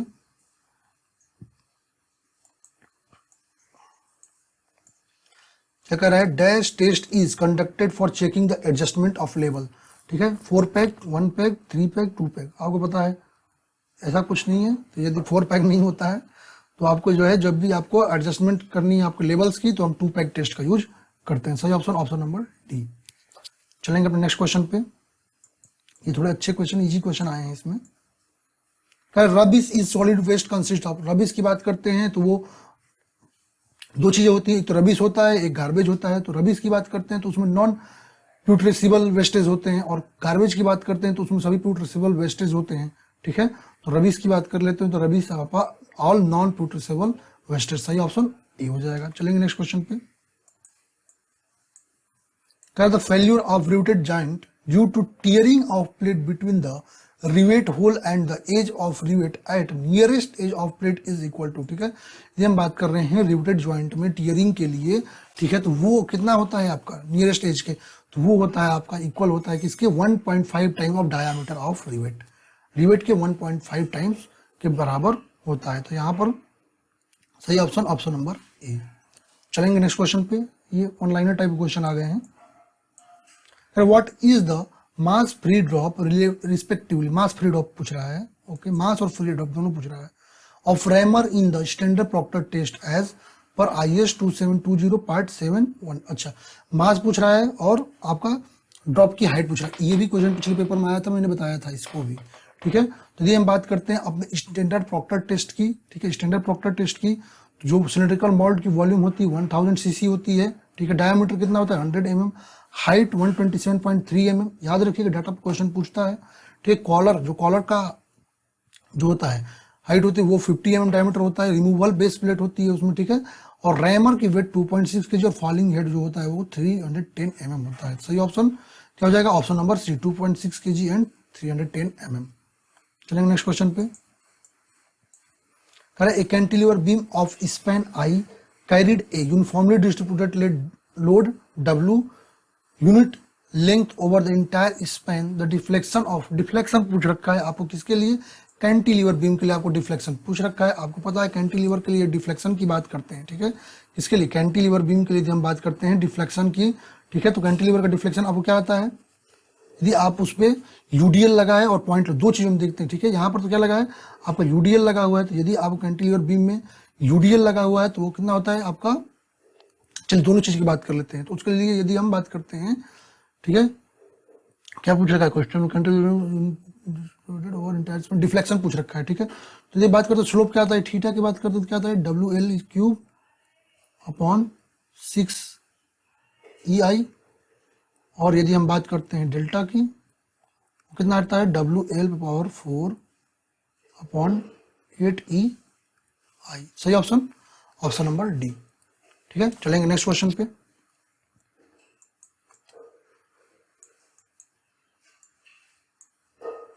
ये तो GDA का सबसे प्यारा क्वेश्चन है, इस पर क्वेश्चन हर पेपर में दे रखा है। ठीक है, कह रहा है a rectangular strut is 150 mm and 120 mm thick shown in the figure, it carries a load of 180 kN। Eccentricity आपका दे रखा है कितने का, 10 mm का। Plane bisecting the thickness, the maximum intensity of strut. मतलब ये वाले क्वेश्चन जो है ना इतनी बार पूछ रखा है आपको, हर पेपर में एक बार पूछ रखा है, तो इंपॉर्टेंट है DDA के लिए। तो आप मान के चलिए क्वेश्चन आ सकता है आपका। क्या होता है आपको कई बार बता दिया हूँ, सिग्मा जो कंबाइंड की बात करते हैं, सिग्मा कंबाइंड की, तो क्या निकल के आता है P/A प्लस माइनस आपका MY/I, कई बार जेड के रूप में देता है, याद रखिएगा ये भी। तो आपको किसको पूछ रखा है क्वेश्चन में, केवल मैक्सिमम पूछ रखा है ना, मैक्सिमम तो प्लस लेंगे। ठीक है, तो आपका P कितना दे रखा है, लोड क्वेश्चन में देखिए P कितना दे रखा है 180 का किलोमीटर, तो न्यूटन चेंज कर लीजिए 180। अच्छा, डाटा भी चेंज नहीं किया है, अपॉन एरिया, तो आपका 150 इंटू 120 है ना। ठीक है, तो आपका कहाँ गया area, 150 mm into 120 mm। Okay,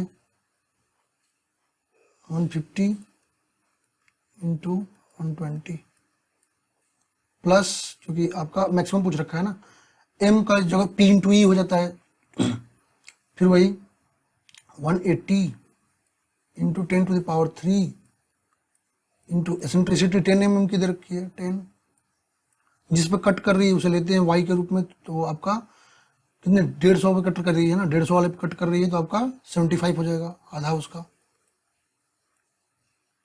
I BD³ upon 12 आपको पता है, जिस पे कट करते हैं उसी को D लेते हैं। ठीक है, 120 इंटू 150 क्यूब 112। सॉल्व करेंगे इसको तो आपका आएगा 14 मेगापास्कल। क्या आएगा? 14 मेगापास्कल। चलिए चलते हैं ऑप्शंस पे।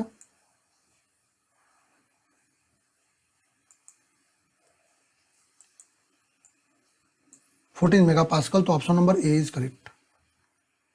Option number A is correct. चलेंगे नेक्स्ट क्वेश्चन पे।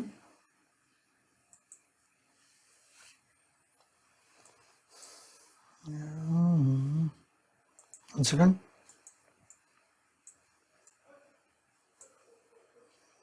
क्या कह रहा है नेक्स्ट क्वेश्चन? कह रहा है consider the following statements, pozzolana used an admixture in concrete has the following advantage. ठीक है, यहाँ पोजलाना से क्वेश्चन है, यहाँ पे कंक्रीट में पोजलाना यूज कर रहे हैं तो उनमें क्या एडवांटेज हुआ क्वेश्चन कह रहा है। ठीक है, कह रहा है it improves workability with lesser amount of water. सही बात है। ठीक है, आपको लेसर अमाउंट ऑफ वाटर मिलाने पर वर्केबिलिटी को इंक्रीज करता है, पहली बात सही है। कह रहा है it increase the heat of hydration and so sets the concrete quickly. No, heat of hydration ज्यादा वो तो डिक्रीज करता है उसको ना, तो ये रॉन्ग हो गया। दूसरा, it increase resistant to attack by salts and sulphate. बात ये भी सही है। इट, ये भी बात सही है।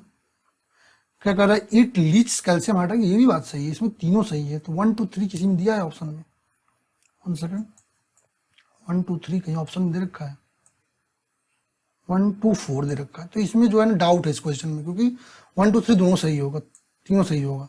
डाउट है इस क्वेश्चन में। क्या कर रहा है? Air entrained concrete is most suitable in. ठीक है, आपको कह रहा है कि एयर इंट्रेंट कॉन्क्रीट सबसे ज्यादा सुटेबल कहाँ होता है। अच्छा, एयर इंट्रेंट की हम बात कहाँ पे करते हैं? ठीक है, तो एयर इंट्रेंट की हम बात वहां करते हैं जहाँ फ्रीजिंग एंड थाइड कंडक्शन की बात आती है। तो उससे हमें रेसिस्ट करने के लिए हमको एयर इंट्रेंडिंग इंप्रूव करनी पड़ती है, जिससे रेसिस्टेंस टू डैमेज इंप्रूव हो जाए। तो वो होता है एक्सट्रीम कोल्ड कंडीशन में। कहाँ होता है? एक्सट्रीम कोल्ड कंडीशन में। तो option A is correct for this question. चलेंगे नेक्स्ट क्वेश्चन पे। Identify the type of weld shown in the figure. यहाँ फिगर दे रखा है आपको, वेल्ड बताना है कौन सा है। Butt weld, fillet weld, slot weld, plug weld. ये आपका जो वेल्ड है उसको कहते हैं स्लॉट वेल्ड। ये होता है आपका स्लॉट वेल्ड। देखिए ऐसे भी क्वेश्चन पूछ रखा है, तो आप वेल्ड के भी ऐसे जो डायग्राम्स है, ट्रसेस के डायग्राम है, वो भी देख कर जाएंगे, क्योंकि उन पे भी क्वेश्चन पूछ रखा है। सही ऑप्शन क्या हो जाएगा? Option number C. चलेंगे नेक्स्ट क्वेश्चन पे।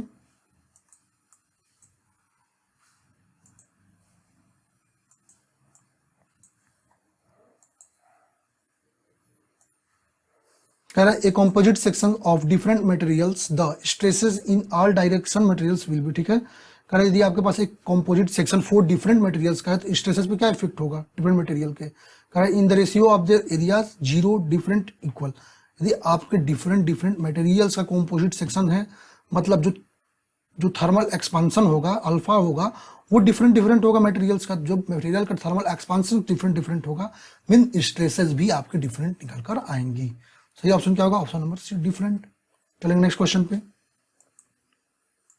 कह रहा है which of the following is not a limitation of plate load test. कह रहा है इनमें से कौन सा जो है प्लेट लोड टेस्ट का लिमिटेशन नहीं है। कह रहा है the plate load test does not represent the actual condition if the soil is not homogeneous and isotropic to a large depth. सही बात है। यदि आपका, ठीक है, सॉइल जो है लार्ज डेप्थ तक होमोजीनियस, ठीक है, क्या कह रहा है? यदि आपका सॉइल जो है लार्ज डेप्थ तक होमोजीनियस और आइसोट्रोपिक होगा तो ये आपका प्लेट लोड टेस्ट जो है एक्चुअल कंडीशन को नहीं बता पाएगा। ये बात सही है। तो ये बात तो आपको सही है। It is not truly applicable for clay soil. सही बात है, क्ले सॉइल के लिए एप्लीकेबल नहीं होता है। तो ये बात सही है। It is not practicable to provide a reaction for more than 250 kilonewton ज्यादा के लिए आपको यूज में नहीं ला सकते हैं। ये बात सही है। The test can you perform for any level of water table putting. नहीं, any level of water table के लिए इसको हम यूज में नहीं ला सकते हैं। ये बात सही गलत है। ठीक है, ठीक है, तो ये बात जो है आपकी इसके एजम्पशन नहीं है। सही ऑप्शन क्या होगा? यही होगा। Option number D is correct for this question. चलेंगे अपने नेक्स्ट क्वेश्चन पे। नेक्स्ट क्वेश्चन क्या कह रहा है आपका? The maximum permissible limit of total hardness present in drinking water is the absence of alternate source of water as per IS 10500। ठीक है, तो यहाँ पर क्या पूछ रखा है? Maximum permissible limit of hardness. और इस टेबल से क्वेश्चन कई बार पूछ रखा है, तो इस टेबल को ध्यान रखिएगा आप लोग। ठीक है। तो हार्डनेस के लिए 200 मैक्सिमम परमिसिबल 600 होता है, एक्सेप्टेबल 200 होता है। क्लोराइड कंटेंट 250 mg पर लीटर, और ऐसे ही आपका यदि परमिसिबल की 1000, ये आप देख सकते हैं टेबल। हमारा किसके पूछ रखा है, हार्डनेस के लिए पूछ रखा है क्वेश्चन में, कितना होगा 600। सही ऑप्शन क्या हो जाएगा, ऑप्शन नंबर डी। सही ऑप्शन ऑप्शन नंबर डी। चलेंगे नेक्स्ट क्वेश्चन पे। What is the threshold temperature for hot weather concreting. तो हॉट वेदर कॉन्क्रीटिंग के लिए जो थ्रेशोल्ड, अब ये सब कोडल के क्वेश्चन है, कोडल प्रोविजंस है, ठीक है। हॉट वेदर आपका जो है कॉन्क्रीटिंग के लिए थ्रेशोल्ड टेम्परेचर होना चाहिए, वो होना चाहिए greater than 40 degree. Option number D is correct. चलेंगे नेक्स्ट क्वेश्चन पे। क्या कह रहा है, the alidade in plane table survey are used to determine. ये वन लाइनर टाइप क्वेश्चन पूछ रखे हैं, थोड़ा इजी पेपर है एज कम्पेयर टू अदर्स। तो एलडेड का यूज कहाँ होता है प्लेन टेबल में, तो एलडेड हमारा जो डायरेक्शन होती है उसको देखने के लिए, ऑब्जेक्ट की डायरेक्शन को पता करने के लिए हम एलडेड को यूज करते हैं। सही ऑप्शन क्या हो जाएगा, ऑप्शन नंबर सी। चलेंगे नेक्स्ट क्वेश्चन पे। हाँ ये क्वेश्चन अच्छा आया। कह torque transmitted by a solid shaft of diameter 100 mm when subjected to a shear stress of 16 newton mm। इसको टार्क पूछ रहा है, ठीक है। ये क्वेश्चन अच्छा है आपका। चलिए इसको सॉल्व करते हैं, ये अच्छा क्वेश्चन आया, ठीक है। तो आपका टॉर्क को पूछ रहा है, 1 सेकंड, थोड़ा सा इसको ऊपर कर देते हैं। हाँ, तो आपको क्या पता है, ये हम बात करते हैं, आपको पता है क्या होता है, ये टाउ की बात करते हैं तो टाउ इक्वल टू आता है आपको क्या, टाउ निकल कर आता है 16t अपॉन आपको क्या होता है पाई डी क्यूब। ये आपको पता है, यहां से निकाल लेते हैं, टी निकल जाएगा यहां से, टी इक्वल टू क्या आ जाएगा आपका, टी इक्वल टू आ जाएगा tau into pi D cube, pi D cube,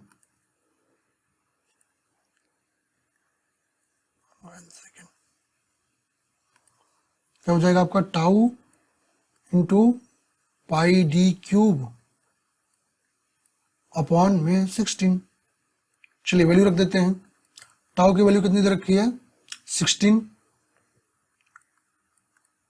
into pi into D की वैल्यू 100 दे रखी है, तो 100 क्यूब कर लेते हैं अपॉन 16 गया। और क्वेश्चन किसने पूछा, अच्छा किलो न्यूटन mm में दे रखा है ना, तो ये आपका कितना आ जाएगा 1000 पाई किलो न्यूटन mm। सही ऑप्शन ऑप्शन नंबर डी, ठीक है। चलेंगे नेक्स्ट क्वेश्चन पे, ये थोड़ा अच्छा क्वेश्चन आया एक,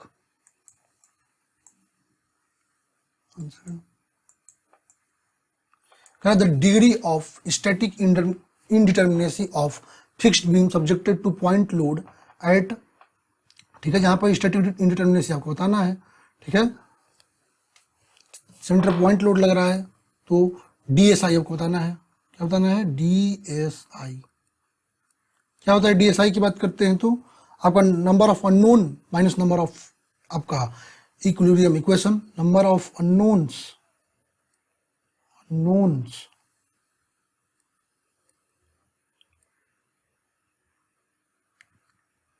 और माइनस आपका number of equation, equilibrium equation, number of equilibrium equation. तो नंबर ऑफ अननोन कितने हो गए हैं यहाँ पर, तो 2 यहाँ पर आ गया, 2 यहाँ पर आ गया, तो 4 हो जाएंगे number of unknown 4। Point load लग रहा है तो यहाँ पर 2 हो जाएगा जी, तो कितना हो गया 2 आ जाएगा। डिग्री ऑफ डीएसआई जो आएगी 2 आएगी, तो आपका सही ऑप्शन ऑप्शन नंबर सी। चलेंगे नेक्स्ट क्वेश्चन पे। Which of the following components of the theodolite are used to center the instrument exactly over the station mark। तो स्टेशन मार्क पर एग्जैक्टली आपको यदि आपको सेंटरिंग करनी है तो उसके लिए हम क्या यूज करते हैं, तो there are plumb bob, levelling head, screw, lower plate, इसको यूज में लाते हैं, तो प्लम बॉब को यूज में लाते हैं। सही ऑप्शन क्या हो जाएगा ऑप्शन नंबर ए। चलेंगे नेक्स्ट क्वेश्चन पे।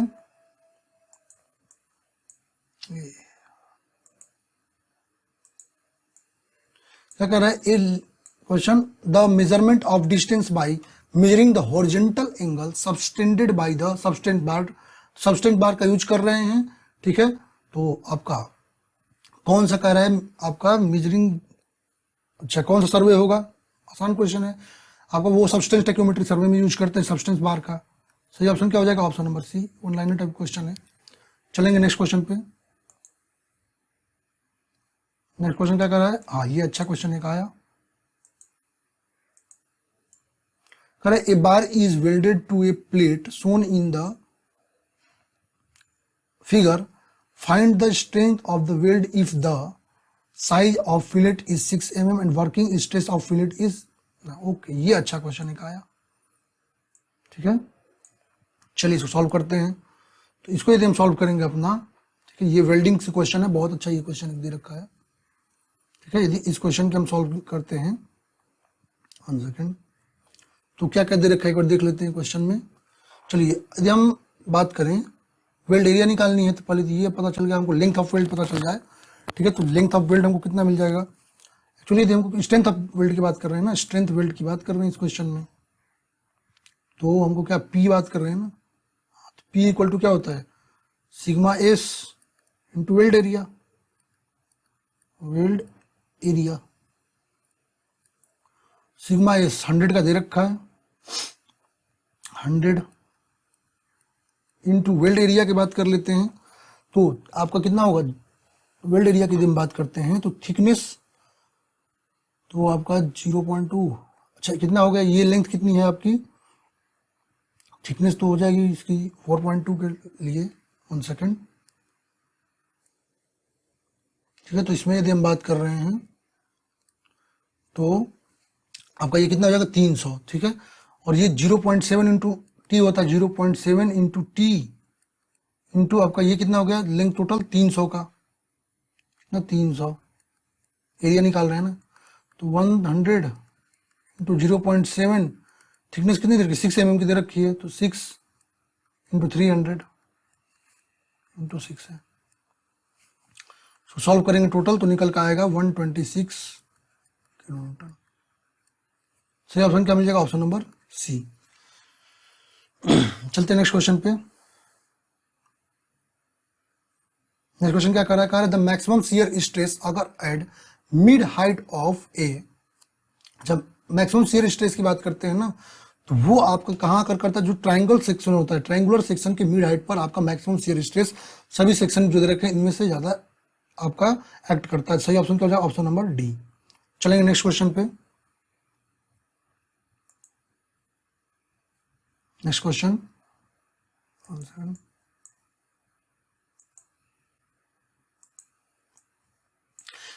एजुमुथ इज द एंगल बिटवीन, ठीक है। एजुमुथ जो है एंगल किसके बिटवीन होता है, magnetic meridian and line, no. Grid meridian and line, no. True meridian and line, ठीक है। ट्रू मेरिडियन और लाइन के बीच के जो एंगल होता है उसे हम क्या कहते हैं, एजुमुथ कहते हैं। क्या कहते हैं, एजुमुथ कहते हैं। सही ऑप्शन ऑप्शन नंबर सी। चलेंगे नेक्स्ट क्वेश्चन पे। क्या कह रहा है, the following are the necessary condition stratified the most economical channel, ठीक है। यहां पर क्वेश्चन जो है मोस्ट इकोनॉमिकल चैनल की बात कर रहा है। क्या कह रहा है, hydraulic mean depth is half of the depth of flow, okay. यदि हम मोस्ट इकोनॉमिकल चैनल की बात करते हैं, क्वेश्चन किस पे है, मोस्ट इकोनॉमिकल चैनल पे, ठीक है। यदि हम बात करते हैं मोस्ट इकोनॉमिकल चैनल की, ठीक है, मोस्ट इकोनॉमिकल चैनल की यदि हम बात करते हैं तो यहाँ पर यदि हम बात करते हैं तो ये कह रहा है हाइड्रोलिक मीन डेप्थ, क्या पूछ रहा है, नेसेसरी कंडीशन। तो हाइड्रोलिक मीन डेप्थ क्या कह रहा है क्वेश्चन में, कि hydraulic mean depth is half of the depth of flow. सही बात है, जो हाइड्रोलिक मीन डेप्थ होता है वो half of depth of flow होता है आपका इकोनॉमिकल चैनल की, तो ये बात सही है। The base width of channel is twice to the depth of flow, यही बात जो है आपका सही है। जो बेस विड्थ होता है वो ट्वाइस होता है आपका डेप्थ ऑफ फ्लो के, यही बात सही है। तीसरा कह रहा था half of top width is equal to 1, ठीक है, 1/10 याद रखा है, 1/3 स्लोपिंग साइड्स, ये आपका √3 होता है लगभग ना, √3 होता है। तो ये आपका तीसरा जो सही होगा। थोड़ा यहाँ टेक्निकल यहाँ गलती हुआ है टाइपिंग में। Semi circle drawn from mid point of with radius equal to depth of flow will 3 sides, नहीं ये नहीं होगा।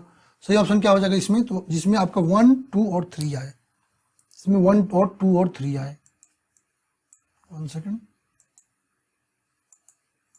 देखते हैं, 1, 2 और 3 आए, तो यहाँ पर 1, 2, 3 किस में आ रहा है, ऑप्शन नंबर बी में आ रहा है, 1, 2, 3 सी में। सही ऑप्शन आपका ऑप्शन नंबर सी होगा। पढ़ भी सकते हैं, हाइड्रोलिक मीन डेप्थ जो होता है हाफ ऑफ डेप्थ फ्लो के बराबर होता है, ठीक है। Half of the top width equal to आपका स्लोपिंग साइड का 4/y √3 होता है। तो ये आप चीजें देख सकते हैं। चलेंगे नेक्स्ट क्वेश्चन पे।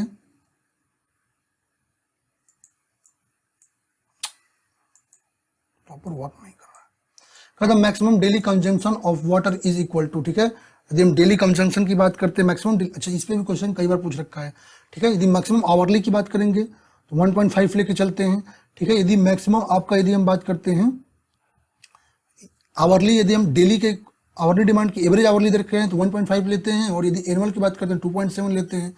यदि हम बात करते हैं maximum daily consumption of water तो 180% of total annual average daily consumption. तो सही ऑप्शन क्या हो गया? Option number C. चलेंगे नेक्स्ट क्वेश्चन पे।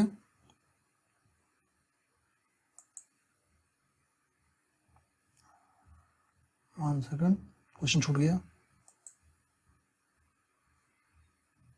नेक्स्ट क्वेश्चन हमारा the design for the limit state of collapse in flexure shall not be based on which of the following. Correct, इनमें से किस पर जो है आपका लिमिट स्टेट ऑफ कोलैप्स आपका बेस्ड नहीं है, किस एजम्पशन पे, ठीक है।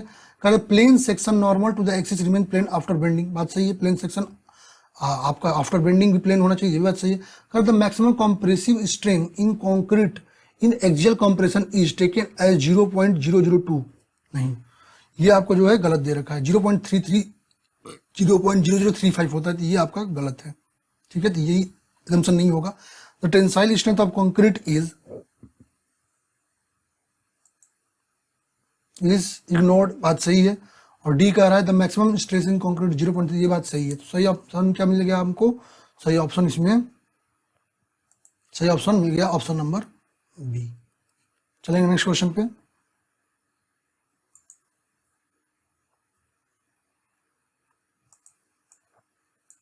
क्या कर रहा है नेक्स्ट क्वेश्चन? कह रहा है the difference of pressure between any 2 points in pipe और कंटेनर इज मेजर्ड। पाइप में आपको डिफरेंस को मेजर करना है, कह रहा है डिफरेंशियल मैनोमीटर। डिफरेंस की बात आ गई तब तो सीधा पता चले, डिफरेंस की बात आती है तो हम डिफरेंशियल मैनोमीटर का यूज करते हैं। चलते हैं नेक्स्ट क्वेश्चन पे। कह रहा है the fine grain soil in the Indian standard classification system are subdivided into, ठीक है। फाइन ग्रेन आपका लो, फाइन ग्रेन को डिवाइड किसमें किसमें करते हैं? लो, मीडियम, हाई कंप्रेसिबल में फाइन ग्रेन को डिवाइड करते हैं इंडियन स्टैंडर्ड के अकॉर्डिंग। सही ऑप्शन ऑप्शन नंबर डी। चलेंगे नेक्स्ट क्वेश्चन पे। थोड़े वन लाइनर टाइप के क्वेश्चन आ गए हैं। क्या कर रहा है आपका? कह रहा है कि ratio of pressure energy change inside a runner to total energy inside runner, ठीक है। तो आपका जो होता है आपका, यदि हम बात करते हैं pressure energy change inside a runner to the total energy side in runner is called as, तो वो आपका क्या कहलाता है? वो आपको कहलाता है degree of reaction of turbine. क्या कहलाता है? Degree of reaction of turbine. It is the ratio of pressure energy change inside a runner to the total energy change inside the runner, ठीक है। सही option क्या हो जाएगा? Option number D. चलेंगे नेक्स्ट क्वेश्चन पे।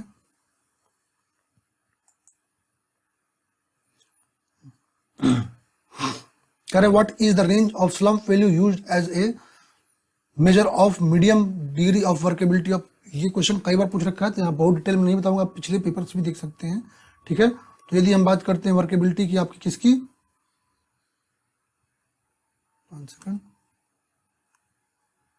ठीक है, वर्केबिलिटी की यदि हम बात करते हैं आपका फ्रेश कंक्रीट के लिए, और आपका क्या दे रखा है? रेंज जो दे रखा है मीडियम, तो मीडियम के लिए आपका कितना होता है? 50 to 75, 50 to 75। सही ऑप्शन ऑप्शन नंबर डी। चलेंगे नेक्स्ट क्वेश्चन पे।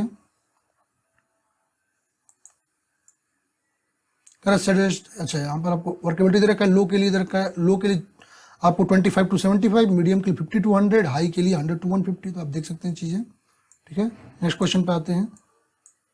क्या कह रहा है नेक्स्ट क्वेश्चन? कह रहा है the process of sludge treatment which improves the drainability of digested sludge, ठीक है।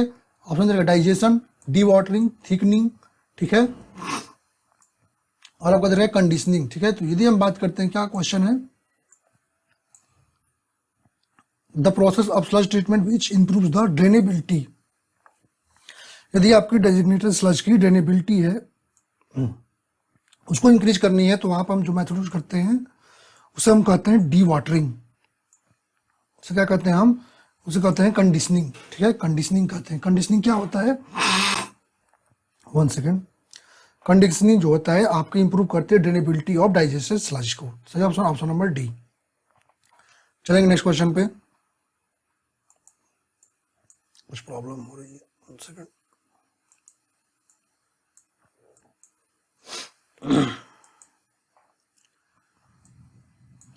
इन विच type of soil classification is the percentage of organic matter and particles of decompose vegetation category into पीट। आपको पता है हम पीट, कोर्स ग्रेन, फाइन सैंड, तीन में क्लासिफिकेशन किस में करते हैं? ये करते हैं अपने इंडियन स्टैंडर्ड क्लासिफिकेशन सिस्टम में। क्या करते हैं? अपना कोर्स ग्रेन, फाइन ग्रेन और पीट तीन चीजों में कन्वर्ट कर देते हैं। सही ऑप्शन क्या होगा? Option number B. इसमें भी क्वेश्चन आ रखा है। चलते हैं नेक्स्ट क्वेश्चन पे। Which of the following pairs with regard to a coarse aggregate greater than 10 mm is not correct? करा crushing strength 10%, fine toughness, impact test, hardness abrasion test. ठीक है, और क्या कर रहा है आपका? Specific gravity pycnometer. ओके, तो यहां पर हम बात कर रहे हैं, एक को देखते हैं। ठीक है, तो यहां पर यदि हम बात करते हैं अपना क्वेश्चन में, ठीक है, तो यहां पर यदि बात करते हैं तो क्रशिंग 10% फाइन, ये बात सही है, 10% फाइन कर देते हैं, क्रशिंग कहलाता है, ये बात तो सही है। टफनेस की यदि हम बात करते हैं ना, टफनेस जो हमारा होता है वो आपका इम्पैक्ट टेस्ट नहीं होता, टफनेस आपका इम्पैक्ट टेस्ट नहीं होता है। ठीक है, यही आपका जो है वो आपका पेयर करेक्ट मैच नहीं है, नॉट करेक्टली मैच, यही है। ठीक है, चलेंगे अब नेक्स्ट क्वेश्चन पे। तो option number B is correct. Correct, water flowing in a water pipeline is velocity 9.81 metre per second, what is the head loss? अच्छा, आपको हेड लॉस क्वेश्चन पूछ रखा है, क्या होता है हेड लॉस? एच डी की बात करते हैं, क्या होता है आपका? तो वो आता है आपका 0.5 V square, 0.5 V square upon 2g।